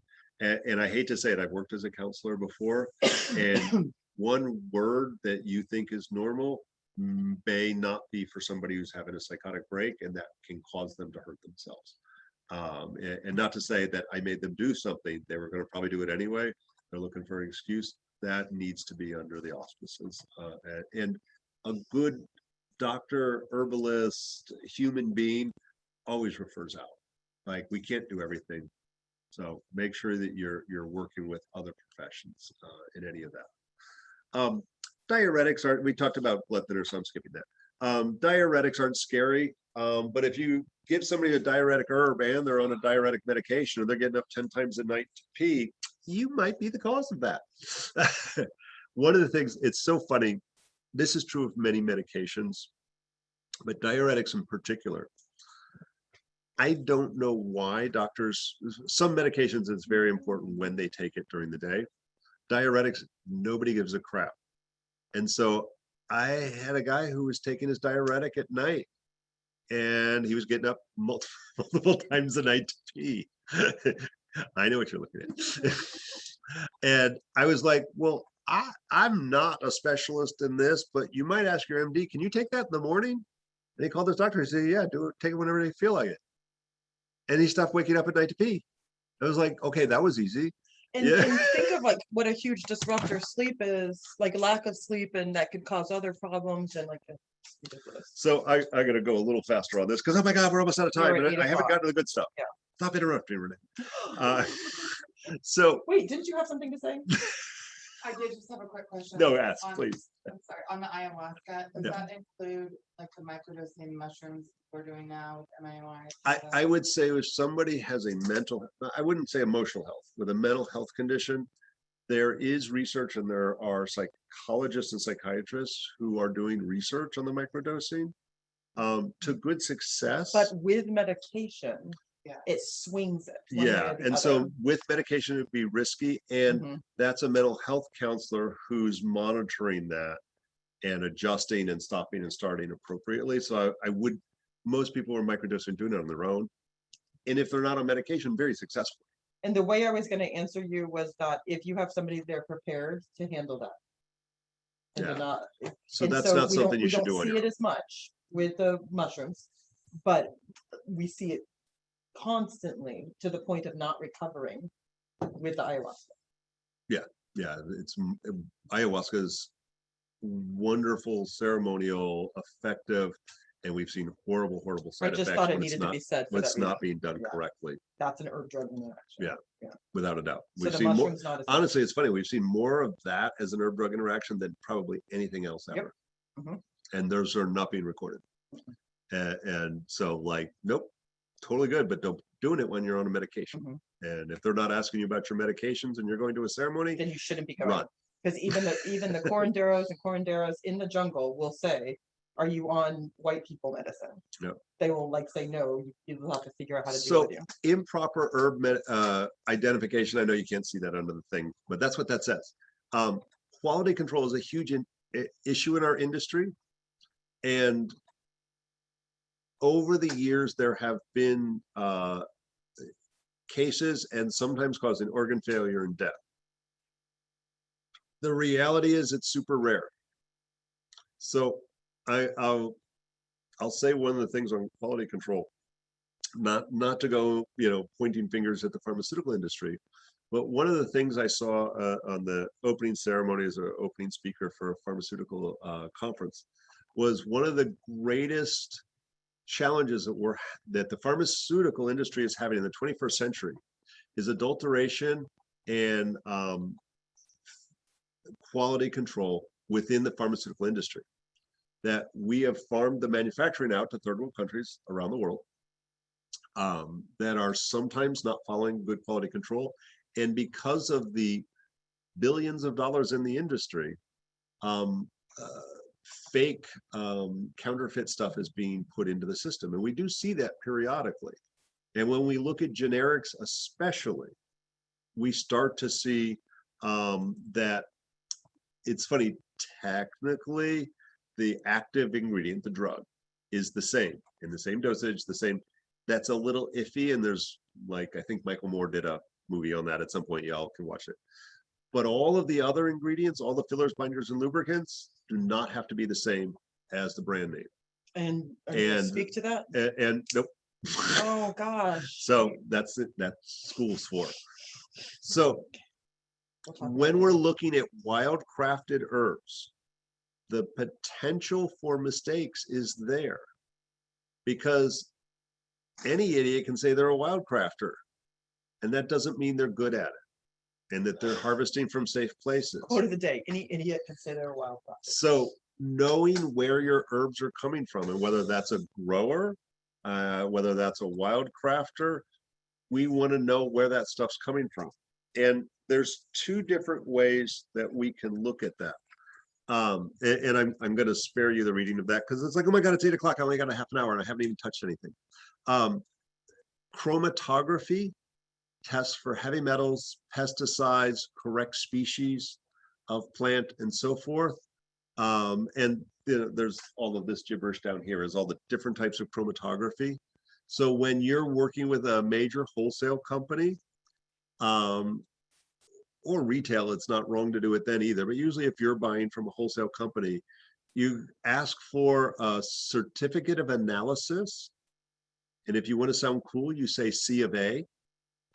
And that will include the chromatography, testing for heavy metals, pesticides, fungus, mold, poop, all those kinds of things. If that wholesale company goes, huh, just hang up. If they go, oh, it's on our website, you can find it, then we love them. Some companies they'll mail it to you. They can be counterfeited. They can be from 5 years ago. So it's a challenge, and there's different levels. Like we buy kratom, and theoretically it's been tested, but I don't trust nobody. So we send out every third batch, we'll send out just a basic chromatography, and then every new vendor will send it out for the $500 testing and get everything under the sun testing. The other part, and kava, I'm going to spare you my really long lecture. I'll have to do another kava lecture one of these days. Only the underground parts, only the roots are used in kava. But once you dry something and grind it up into a powder, you can't tell whether it's the aerial part or not. And so the chromatography can help identify if the wrong constituents, the wrong cavalactones are in there or not. So that can be an issue and just helpful for that. But there's another way, because the reality is we don't all do that. Organoleptic testing is considered an effective way to test an herb. I have gotten herbs that I've bought that smell like gasoline. I've gotten herbs that smell like rat pee. I've gotten herbs that are just musty. I got herbs where I'm like, I don't taste right. And you just throw them away. Like, that's the best thing you can do. But hopefully somebody is doing that. And whether you're an herbalist or not, it doesn't matter. If I said, here, tell me whether this is a good mint tea or not, you could smell the mint, you could smell the tea even, and go, oh man, that's amazing. Or you kind of go, I guess there's some mint in there. So how old was that mint?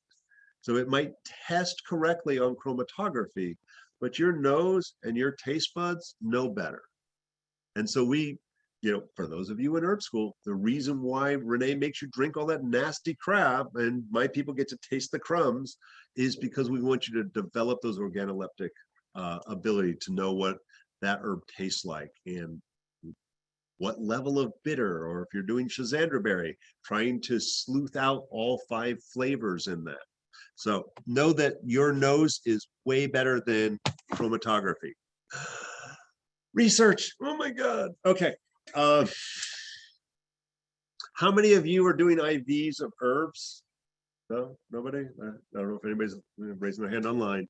So the reality is there is no decent research out there on herbs, like hands down. Most of it comes from overseas. We'll find a little bit out of Cuba, Iran, China, Japan. Everything else is mediocre after that. And even those are a little iffy and suspect.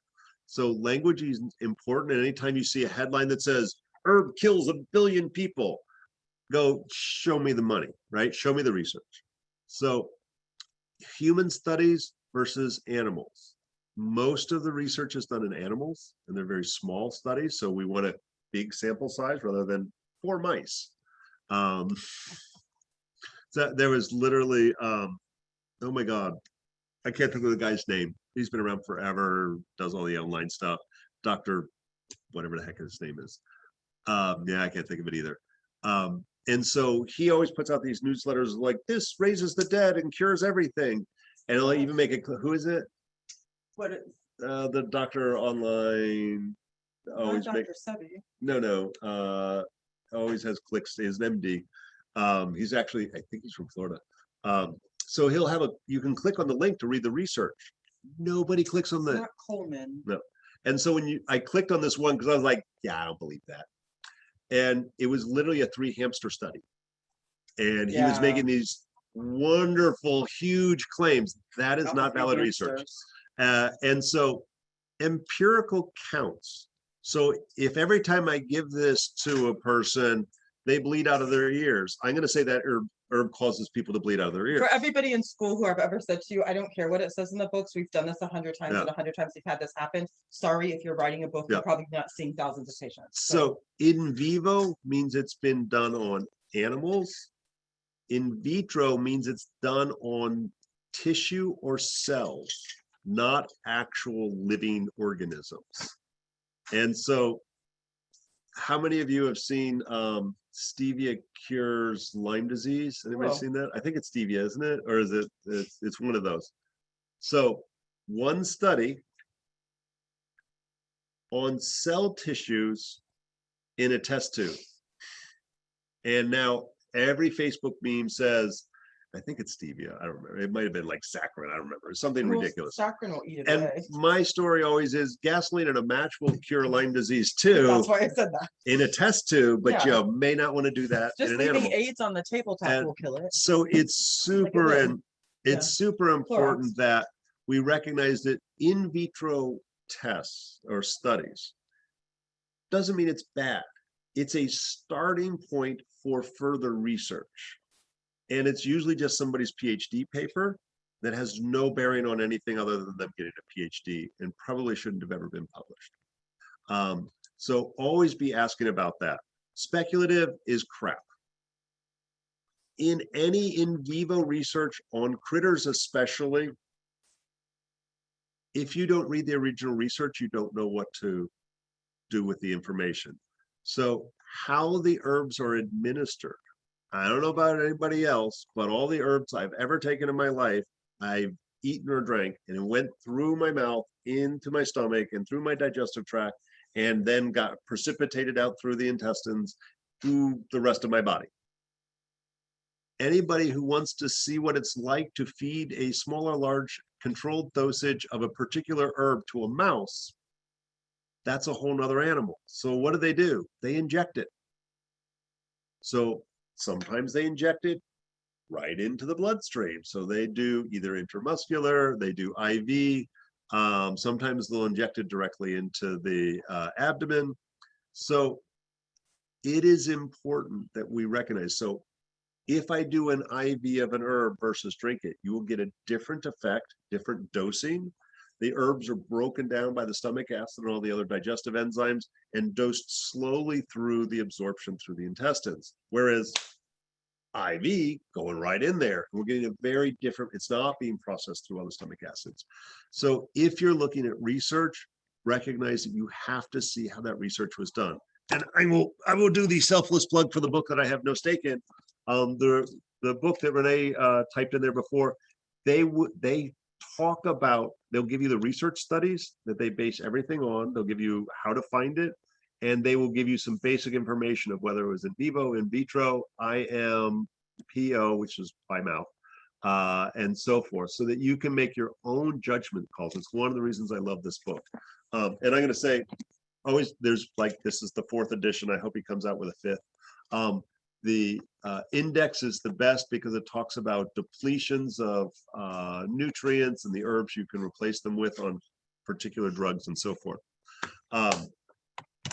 No, I want to get to the good, fun stuff that I love. We'll go to it. I'm getting there. I'm going to spare you all the rant, but basically, no, I got to do the echinacea study. So we were at the Medicines of the Earth conference, God, a million years ago. It was probably 10 years ago at least.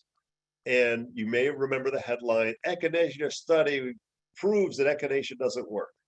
Echinacea is mediocre for colds and flu. It's really good for blood infection, but it's okay.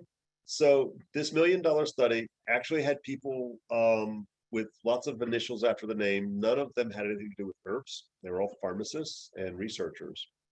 And they used 1/3 the minimum dosage recommended for echinacea for colds at the wrong frequency. They got 500 people, gave them the flu, and they needed a placebo, right? Double-blind placebo-controlled study is the gold standard of research for anything. So they did it, like pissed away $1 million of NIH funds. The placebo was Jägermeister. 54 different herbs and spices, all of which are medicinally active and many of which are antimicrobial. So this poor guy, he actually was trying to prove echinacea worked.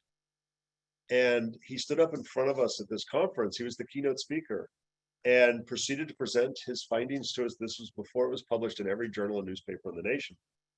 And he presented all of this, and you just saw people starting to line up behind the mics. You know, that's why you get to interact with the speaker. And like, I'd say a quarter of the people stood up and were like just fuming. And he was horrified that he had made such grievous errors in his research. And so after being in a headline in every newspaper in the nation, you saw these tiny microscopic little things that retracted the I tried to statement. warn everybody. And he tried to get a second study to actually do a better job and work with an herbalist. They wouldn't give him any money. So it sucks. I'll spare this, but let's just say there is a number of magazines, including Consumer Reports, seem to have, they don't like us. And, you know, I usually think of Consumer Reports as a fairly unbiased, they don't accept advertising. Whoever the editor is there, he does not like herbs, and they have frequently done horrible and badly researched and just out and out wrong articles specifically on herbs. And many others, they periodically see this kind of every 15 years or so. Newsweek, all of them jump on the bandwagon of beating up on herbal medicine. It hasn't come out in a while, so we're probably due for it again. Not with COVID. Everybody's Yeah, right. The herbs are working. not anymore. So let's just I want to talk about how do we avoid screwing up with herbs, because I want you to have success, whether you're an herbalist or a general public. I don't want bad things to happen. I want the herbs to work and do good things. So ultimately, making sure you do good quality control. If you haven't taken a herbal course, take an herbal course. It doesn't have to be ours. Go to a conference, buy all the books, whatever. Don't Google it. That's not an Please effective don't. way. Know that there are ways to combine herbs together and systems of understanding how they'll interact with the body. And so there's many different approaches. So proper diagnosis, I don't care what your diagnosis is and the way that you utilize your herbs. Ayurvedic, Chinese, Western, energetic, medical, chemistry, I don't care, but don't just say this herb's for that, because that's not a system that's recognized anywhere. And especially when you're on some of those serious narrow therapeutic margin medications. Be cautious at the very least if you're using an herb for the same thing you're using a drug for. You're using something, it's like you're not taking a drug for nausea and you got some nausea, have some ginger, have some catnip, have some, whatever. But if you're, on medications for blood sugar and you take all the herbs that are good for blood sugar, you may potentially have an issue. There might be a question. Always adjust appropriately for the human or the animal that's in front of you, as far as age, weight, constitution, all of those. Unless you're really good at it, don't give herbs to a pregnant woman, and especially first trimester, unless you've done some formal training in it. And it's not a, oh my God, don't ever do it. It's just like, no, you need to know what you're doing. The perfect world is separating your herbs and drugs by 4 hours. That's like perfect world. You're less likely to have an adverse reaction. If you're taking a handful of drugs and a handful of herbs and you're doing it all at the same time, there is a potential. But if you're like, I'm going to take my drugs in the morning and my herbs in the afternoon, or I'm going to take my drugs on an empty stomach before breakfast and my herbs after breakfast, at least you're putting some sort, they're not all getting mixed up into the same bowl at the same time. So that's a perfect world scenario. If you're working with other people, follow up, ask for blood work, see how they're doing. And I hate to say it, that doesn't happen at the health food store. At the health food store, they deal with what do you got for disease. And people walk in, they say, what do you got for diabetes? They hand them a supplement. They never see that person again. You have no idea. So at least when you're seeing some sort of professional, whether it be an herbalist, acupuncturist, whatever, ideally they're following up, see how you're doing and adjust, because this isn't, if we're just using an herb like a drug, we're doing a disservice. The goal is to make people better. It's basically the same thing I just said. Sorry. So let's talk about positive herb-drug interactions in the few seconds that I have left. You've got 15 minutes. I know. I want to get to the fun stuff. So this is really what I think is important. Because negative herb-drug interactions are rare. I've been doing this formally full-time for over 20 years. I don't know that I've had an adverse herb-drug interaction. I've screwed up with herbs and given people diarrhea and a rash and made I've them never not had like it- me I've anymore. never had an adverse drug. You obviously, but I don't think No. I've ever had a bad herb-drug interaction. That's what And it's because, and promise, most of my patients are on medications. Some of them super scary, handfuls of them. I'm cautious. I'm Yeah. not fearful, I'm cautious. And I use literally the guidelines I've just showed you. Literally, that's kind of my thought process. So think that. What's super cool is when we can give herbs and drugs together to do good stuff, that they work better and more effective. And we're going to go into each one of these a little bit as fast as I humanly can. And know that I threw like cool Chinese formulas up and a few herbs and supplements. That is not like the short list. That's just like me yapping off the top of my head. So you had a frame of reference with really common things. The list is almost endless depending on the system that you work in. And so these are just kind of big categories: preventing side effects, helping get off of prescription medications, reducing the drug dosing, helping with nutritional deficiencies. I talked a little bit about like acid reflux meds, so we need supplementation if we're going to be on that.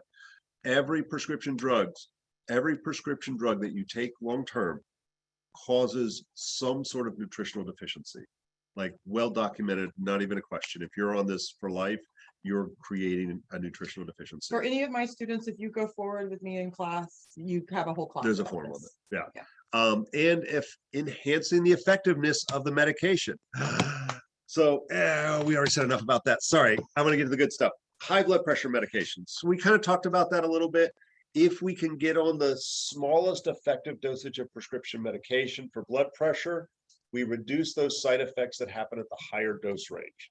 So any number of different products that we can use effectively, same as we talked about for some of the other things. You start low, you take your blood pressure every day, and you slowly increase the supplement, whether it be herb or something like magnesium, and you work with your doctor in reducing your dosing. Not all prescription medications can be broken in half, but some of them can be. So working with your doctor, your pharmacist, to see whether you can reduce dosing on your own, or and there's different ways to reduce off of stuff. Or work with your doctor is always the best way. Blood sugar, same idea. We talked about that a little bit. I'm gonna fly through all of these. If you don't know it, bitter melon, and I know we had a few people from the Caribbean who were trying to get on. I don't know if they made it or not. But bitter melon is Surasy. And if you're from Spanish-speaking Caribbean, it's Quinda Amor. And so this is a wild herb that grows. You can use the leaf. It is so effective for blood sugar, it's ridiculous. To the point where you have to be careful that it will quickly, literally in a single dosing, drop your blood sugar. Trying to remember what we called it down in the Bahamas. I think we just called it bitter melon. It's so funny that I remember like very early when I was there that they would talk about it cools the blood. And, you know, it's like they didn't know energetics, yet they understood the energetics of it, because if you had blood sugar issues, you feel hot a lot of the time. And this was something that cooled you off. Your blood wasn't on fire, it didn't have a temperature. Maybe. Pain. So there are many different ways to approach pain, and it's really important that you understand why somebody has pain. And there are different types of pain, and based on that type of pain and where the pain is, different herbs will work. Like we talked about nerve pain, St. John's wort's very effective. But sometimes I had a woman just recently came in and she had bilateral carpal tunnel syndrome. So pain both sides in her wrist. And she was, I think, in her 60s or 70s, did not take up checking people out. There was no new repetitive motion. And how would you do bilateral? So there was one of two things. Either she had an issue with her neck that was somehow impinging on both things, and she'd had an MRI of her neck. It was fine. She had no pain in her neck, and it didn't refer. It was literally just here. And she had 6 months earlier, I believe it was, started taking acid reflux meds. And so it reduced her B vitamin levels, and a deficiency of either or both B6 and B12 can cause nerve pain. So we literally put her on a B complex and something for her acid reflux, and then we actually did an injection of B6 in the wrist. And within 2 weeks, it had resolved some ridiculous amount, more than 50% resolved. And within a month, it was completely gone. She was actually scheduled for bilateral carpal tunnel surgery, which would have failed because it That's not what it wasn't was. the problem. And so it is important we recognize why you got pain, where you got pain. Is it joint pain? Is it abdominal pain? Is it a food sensitivity? I'm going to tell you all that I'm going to say, oh, all of the rheumatoid arthritis I've ever seen has been a food sensitivity. And that if you can figure out that food sensitivity, it's usually gluten, not always, but usually, that you don't need medication. You get no pain, swelling, or joint degeneration, but you have to lose it 100%. So the correct treatment for this isn't more pain meds or all the pain herbs. It's figuring out why you got pain and then selecting very carefully. And I'm going to piss everybody off when I say this.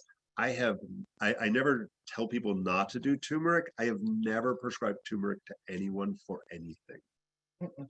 Not Me either. once. No reason for And it. everybody who can get a little crickety, they take, and sometimes it works. It's a good herb. I think it's better in a stir fry. This one's super challenging. Steroids are amazing. Taking prednisone when you have some sort of autoimmune flare-up, yada, yada, yada, any kind of pain, inflammatory disease, weird rashes, itchies, taking a dose of prednisone, COVID, you name it, can literally save your sanity and allow you to exist and so forth. Problem is long-term use of prednisone in particular has yucky effects.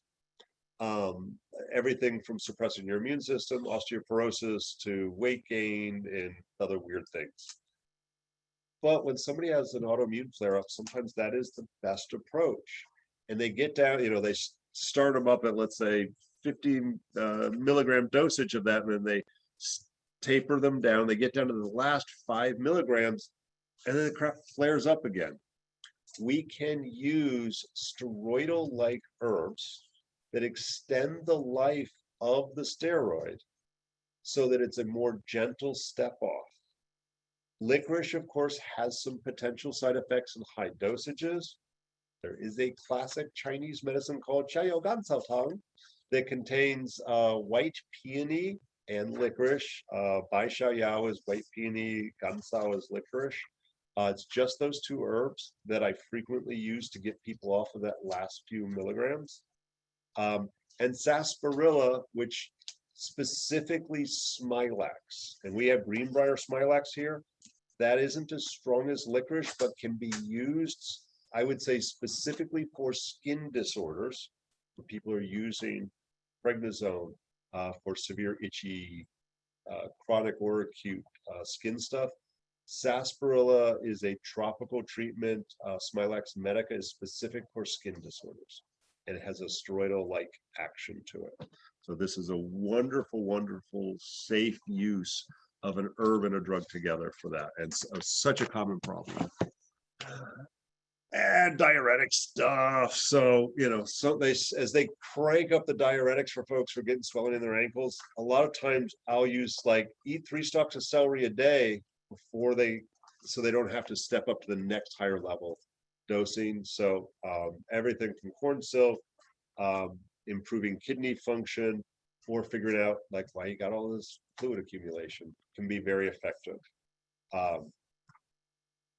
Getting people so that they're not sleeping, that destroys their body even faster than any swelling or fluid accumulation that might be happening. So we want people to sleep. We want to improve the function of the fluid metabolism in the body as much as we can. Ooh, I think there's more comments. I'm No? okay. Okay, cool. I've answered everyone. So sorry, this one was very TCM. Kind of the same ideas. Really, building bridges with MDs can go such a long way. Every once in a while, we find some that are really excited about our role in a patient, in a client's healthcare, and they're excited to work with us. We need to make those really rich, busy doctors. The ones who are going, herbs are stupid, they're poison, they'll kill you. We need to make them retire. There's a middle ground there, but we need to seek those guys out who are, there's so many of them that are starting to become a little bit more receptive to what we do. Well, they're medicines. They need to remember Yeah. where they came from. So this is one of my favorite rants. And so, sorry, I'm going to go a few minutes over. So antibiotic resistant may be the end of humankind as we know it. Because there are now strains of bacteria that affect humans that there is no known cure for. Nope. And that's horrifying. And there was MRSA, right? Methicillin bacterial resistant, blah, blah, whatever the hell it is. Now there's super MRSA and there's super duper We MRSA. like the And official scientific name. so one of the best things I can think of is the role of herbs in combination with antibiotics to prevent bacterial resistance. So often people are like, well, I took my antibiotics for a few days, but then I felt better, so I stopped. Or I didn't like the way it made my belly feel. And so that creates these super bacteria. Then only the strong survive, and those now become resistant to, if they needed a separate round of antibiotics. People who are on multiple rounds of multiple different types of antibiotics creates some issues. So, sorry, very short, like anatomy of a bacterium. There's 3 ways that bacteria create resistance. So how do they survive antibiotics? And why do we, Cipro, we used it 9/11 because that was for anthrax. Now we hand it out for UTIs. Literally. That's because that's how resistant all of the bacteria have become, that we need to use this really freaking strong antibiotic with horrible side effects. And they're running, they have to keep inventing new antibiotics with more and more side effects. So efflux pump is the bilge pump. Literally like, oh, we accidentally got in contact with some antibiotics, poop them out the back end. I love when you get doctory. That's right, that's fancy terms. So efflux pumps is the poop mechanism for a bacterium. A quorum, for those of you who were in high school or college and were on student government, you know what a quorum is. It's an agreement. In the case of bacterium, it is how bacteria communicate, and they do, viruses and bacteria communicate with each other. And so Sun Tzu, sorry, military college. If you want to win a battle, break their lines of communication. And so if they, hey, the antibiotics are coming, quick, put up your defenses, they're going to win. If we stop their ability to communicate, we win. The last one is the biofilm, and we hear about biofilms a lot, especially with some of the weird things like Lyme disease.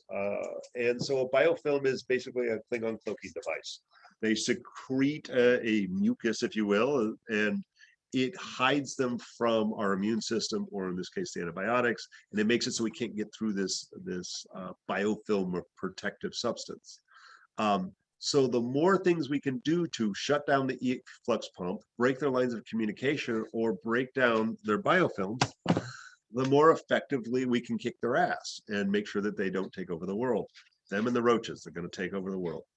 So there are volumes of research out there showing all of these things. Like, go to PubMed, that's a nice place to start like researchy stuff. If you put in, choose a Latin name of an herb and efflux pump, and you will get hundreds of references. There's efflux pumps, there's a lot. there's not a lot on quorums. That's kind of the newest realm of research in the last few years. Biofilms, you'll actually find a fair bit of research on that. So I listed these not because these are the best, it's because these are really common and they have antimicrobial properties on their own right. So now we're using a multiplying effect on there. And so Andrographis, dandelion, coptis, you could use golden seal in place of that. Anything that contains berberine has properties for both biofilms as well as the efflux pump. The nice thing is, oops, sorry. Oh, I lost that slide. Dang it. There is a classic Chinese formula that you can get over the counter. Yes, we carry it. Called Andrographis formula or Xuanqin Lian. It has 4 herbs in it, all of which work on efflux quorum and biofilms and can be taken in conjunction with your antibiotics to prevent bacterial resistance and make your antibiotics more effective. Both the antibiotics and the Andrographis formula can be taken with probiotics to prevent things like digestive upset, gut dysbiosis, yeast infections, diarrhea, C. diff, and other fun things. So if you also learn nothing else from this, know that there's a crap ton of herbs that we can help to prevent the downfall of Humanity. all of humanity. So No drama here. yeah. So you saw this slide before. I just want to make sure you know that, like, nope, learn a lot, quality control, dose according to the human in front of you, extra caution with pregnancy, and do your best to separate your herbs and drugs from each other, and always do follow-ups. Only 2 minutes behind. Okay. And I will totally hang and answer questions if anybody has Online questions. for sure. Okay, sorry. And I apologize for having to ramp through those. I will teach this class at least once a year, and I will upload this sometime in the next couple of days on our YouTube channel, Tradition School of Herbal Studies, so that you can watch it hundreds of times and see all the other cool things that we upload there. What were the questions Any online? questions? Or Oh, yeah, I can, live and in person? we can talk about it, anything that you want to. Okay, so we do have some questions. Yo. So especially when there's more than 1 or 2 medications, does it make sense to refer to multiple contraindications or indicator books, like physician's desk reference for herbal medicines or botanical safety handbook from like Herbalgram? 2 to 3 on the herb drug or drug, i.e. 2 or 3 on herb drug or drug, in addition to the Brinker book. Now, Okay. so I think what they're referring to is, especially in our herbal world, we get contradicting information. Yes. So how do we do that? And All of the information is BS. No. no, Uh, don't be like that. Don't do so- that to them. So no, what I would say is drug-drug interactions are the scariest. And so there's a number of websites where you can put in a client's medications, like drugs.com or rx.com. There's a bunch out there. And I'll tell you what, I regularly will do that and print out what it says. That's the same that the pharmacists have a fancier reference. They should be doing that with the client, especially when we're sitting there, they're like on 6 medications, normal, like that's super common. And we're like, I think they're just having a drug reaction. This didn't exist prior to them starting their statin drugs, their cholesterol medications. And so literally I'll print that out and say, show this to your pharmacist or your doctor. I think this is the problem. We don't have to do anything. The problem is there is not good information on the herbs. And one of the things I always tell people is we need to evaluate our sources carefully.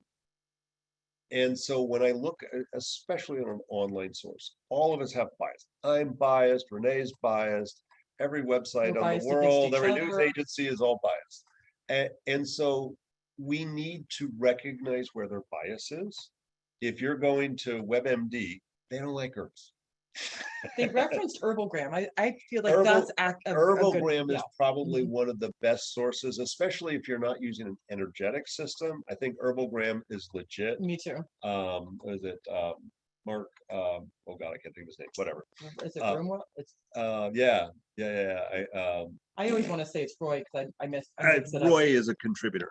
I really like Roy Upton. is who I was Brinker. thinking. Yeah, anything Roy Upton says I like. But most of the other online sources, and Renee referenced it, and I cut her off.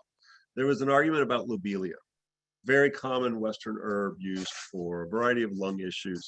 Helps get people off of nicotine. And one of the unique chemicals in there, and without a doubt, it has an active constituent, is lobeline. And it's an alkaloid that's in there that has been up until like 1970 was an extracted medication, like that they extracted this drug out of the plant and they would inject that into people who are having acute asthma attacks. And somebody commented like, 1 lobelia gram's is gonna kill poison. you. Yeah, they were like, and Like, 4 really? grams will. Because I just gave somebody 10 grams yesterday. And so we have to look at the sources and goes back to kind of like in vivo, in vitro, also to see if they're isolating a chemical. I'm here to tell you that poppy seeds and poppy plants are not bad. Heroin is an issue. It is an alkaloid extracted from a poppy plant. Coca tea is sold in the grocery store throughout South America. It's lovely. It's a wonderful, gentle tea that helps with altitude sickness. Cocaine and crack, not so great for you. It's an alkaloid extracted from a plant. Lobeline is a drug that is an alkaloid extracted from that has no relationship to that plant, in the same way that cocaine and Is not a coca. coca plant are not the Nope. same animal.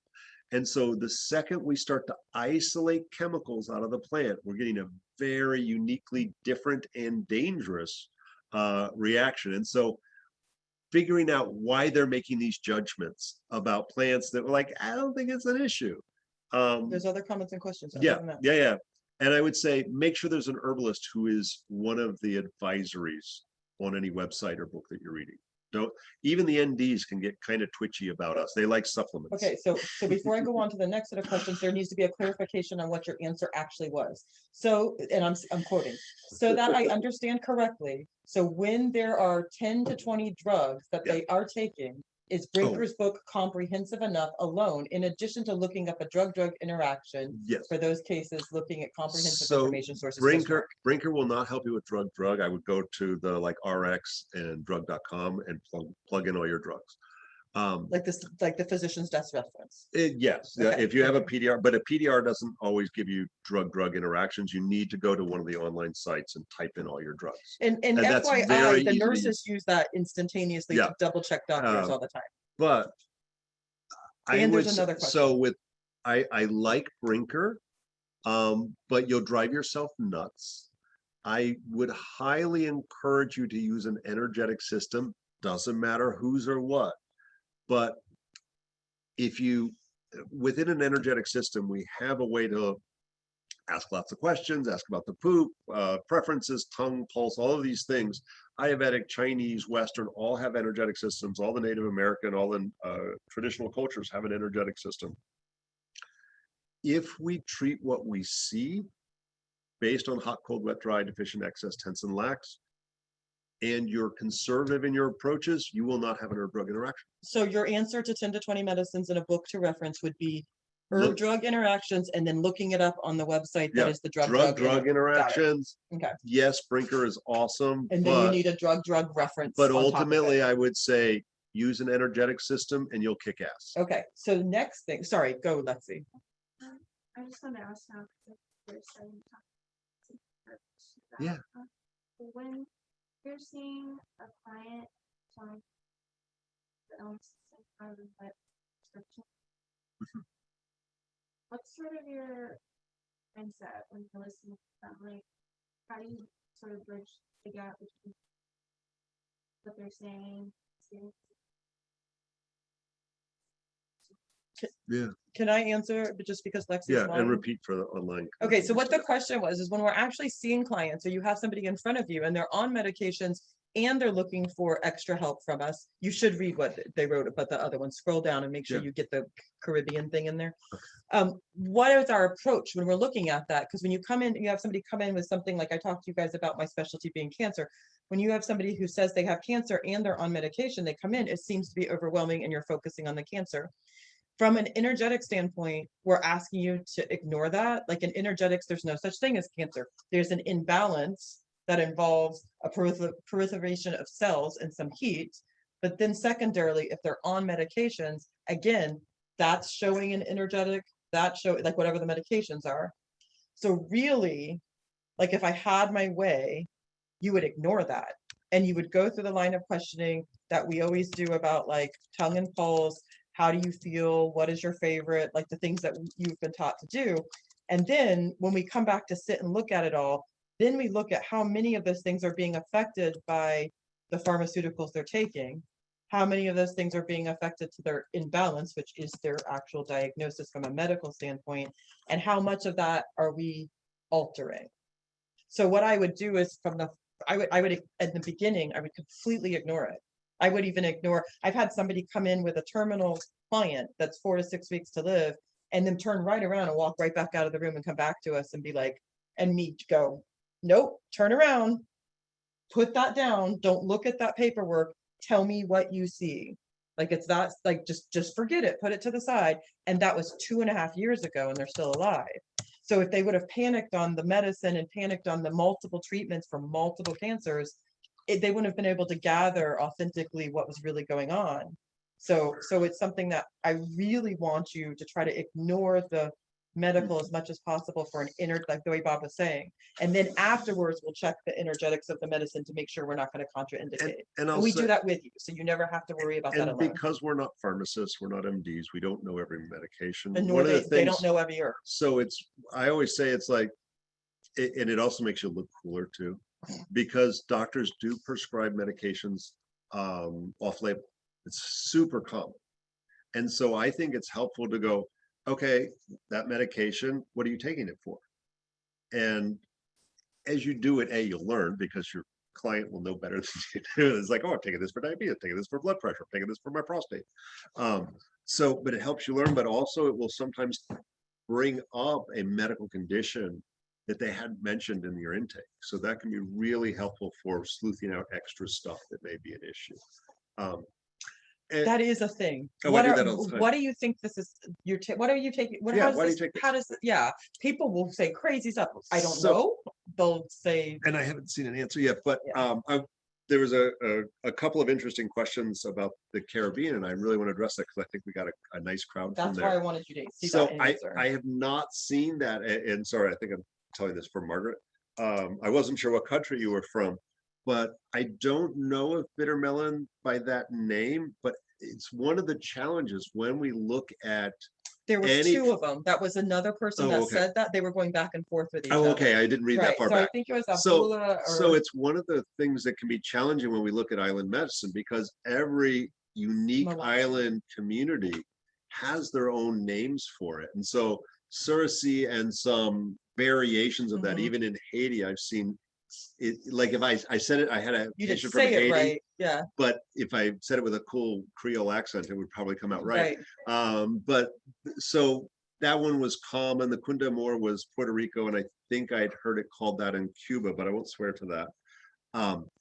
So it's important we differentiate, because blue vervain or vervain in Jamaica is what It's we call porterweed, porterweed. yeah. But if you talk to somebody from the Northeast, blue vervain is a completely different plant and has different indications. So it is one of the challenges as we start to look at the traditional culture and the traditional plants in a place that's less studied, like the Caribbean. There's some real challenges that there's sometimes, I mean, the best way is if your grandma was an herbalist, that you ask her and she'll tell you. And ultimately that languaging and the verbal traditions and passing down the stories is probably the classic way that information is portrayed. And I would argue one of the best, but it can get lost in translation. And in every culture, there's kind of like what I call grandmother's medicine, what everybody kind of knew. It's like, y'all know what to do at CVS. You can go get some Pepto and some Tylenol. But what do we do before CVS? Well, your grandmama knew to go out in the woods and pull that plant or that plant. And there may not have been a diagnostic system. It was for more mild, acute kind of things. We all know chamomile tea, whether you learned it or not, whether you're an herbalist, doesn't matter.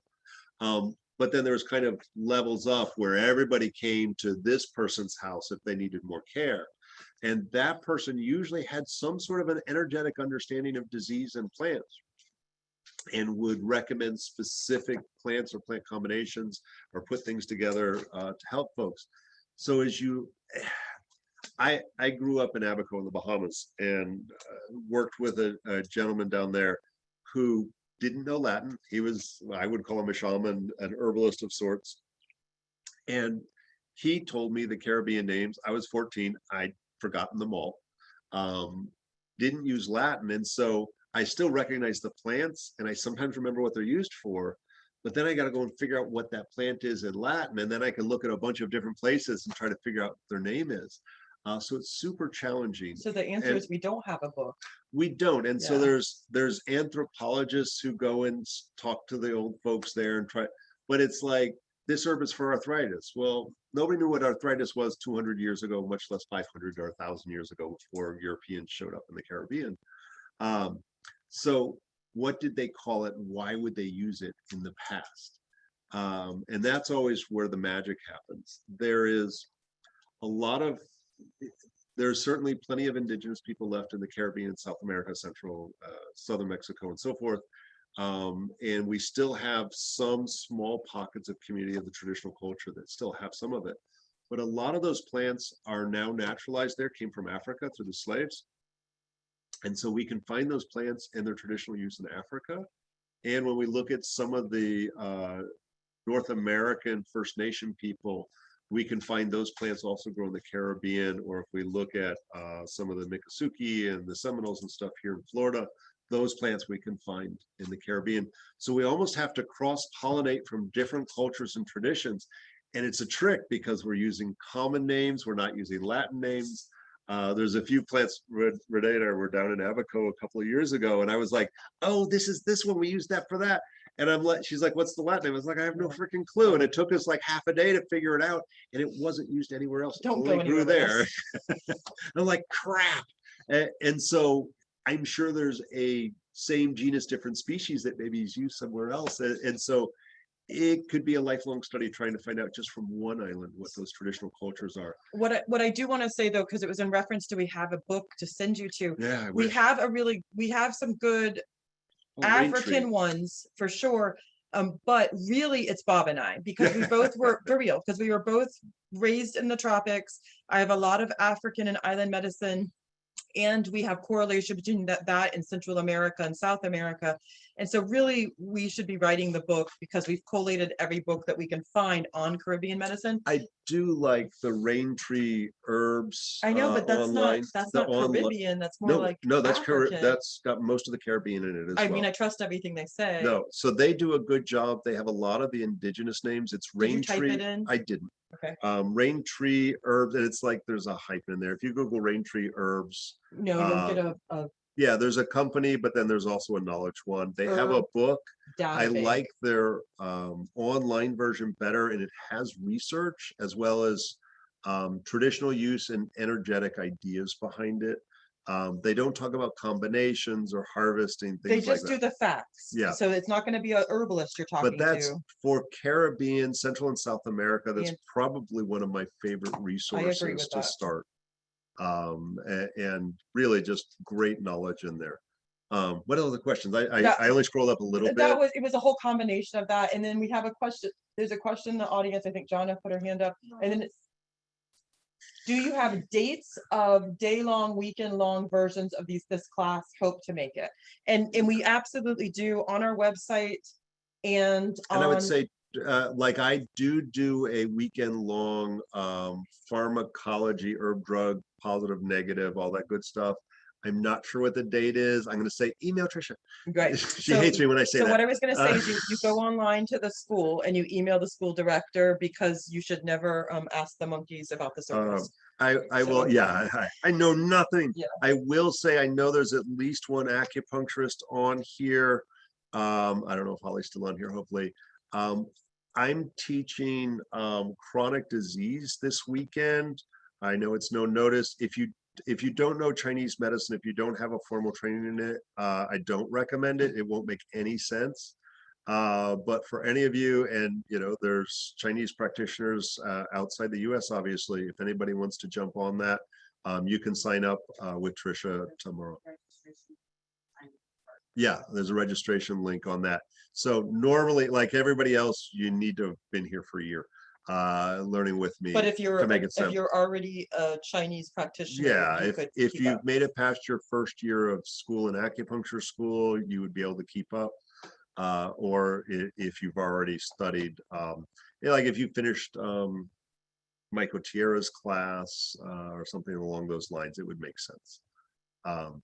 And I would say we do have, check the website for class weekend intensives. We tend to babble endlessly. Any of our students will attest to that. Like, please shut up and we can leave. And please utilize YouTube. We upload all of our free classes. We do random herb walks, especially for the Caribbean. Yeah, because our We plans here are very tend to similar. do a lot of Caribbean-based ones because there's no information out there. We want that Right. info to get out there. All right, I'm gonna shut up now. Y'all get the hell out of here. I gotta get ready for class tomorrow. I guess that's that. All right. Thank you all for coming, and thank you for all the new faces we see there. Check out the herb school and the YouTube page, and I hope we see you in more of our upcoming classes in the future. Lots of new names. I love it. All Sorry, I right. got sidetracked. I'm cooking off, so anything else that happens, you have to do. All kinds of interesting names on here. That's awesome. Yeah, so it was Abdullah Mawasi. Yeah, no, there's a I'm couple of probably folks I don't. butchering it, but Oh, that's Abdullah all right. Mawasi. All right, Mawasi Abdullah. stop Hidden. share. Look at all those people. Wow, I love it. I love it. All I'm right. surprised they weren't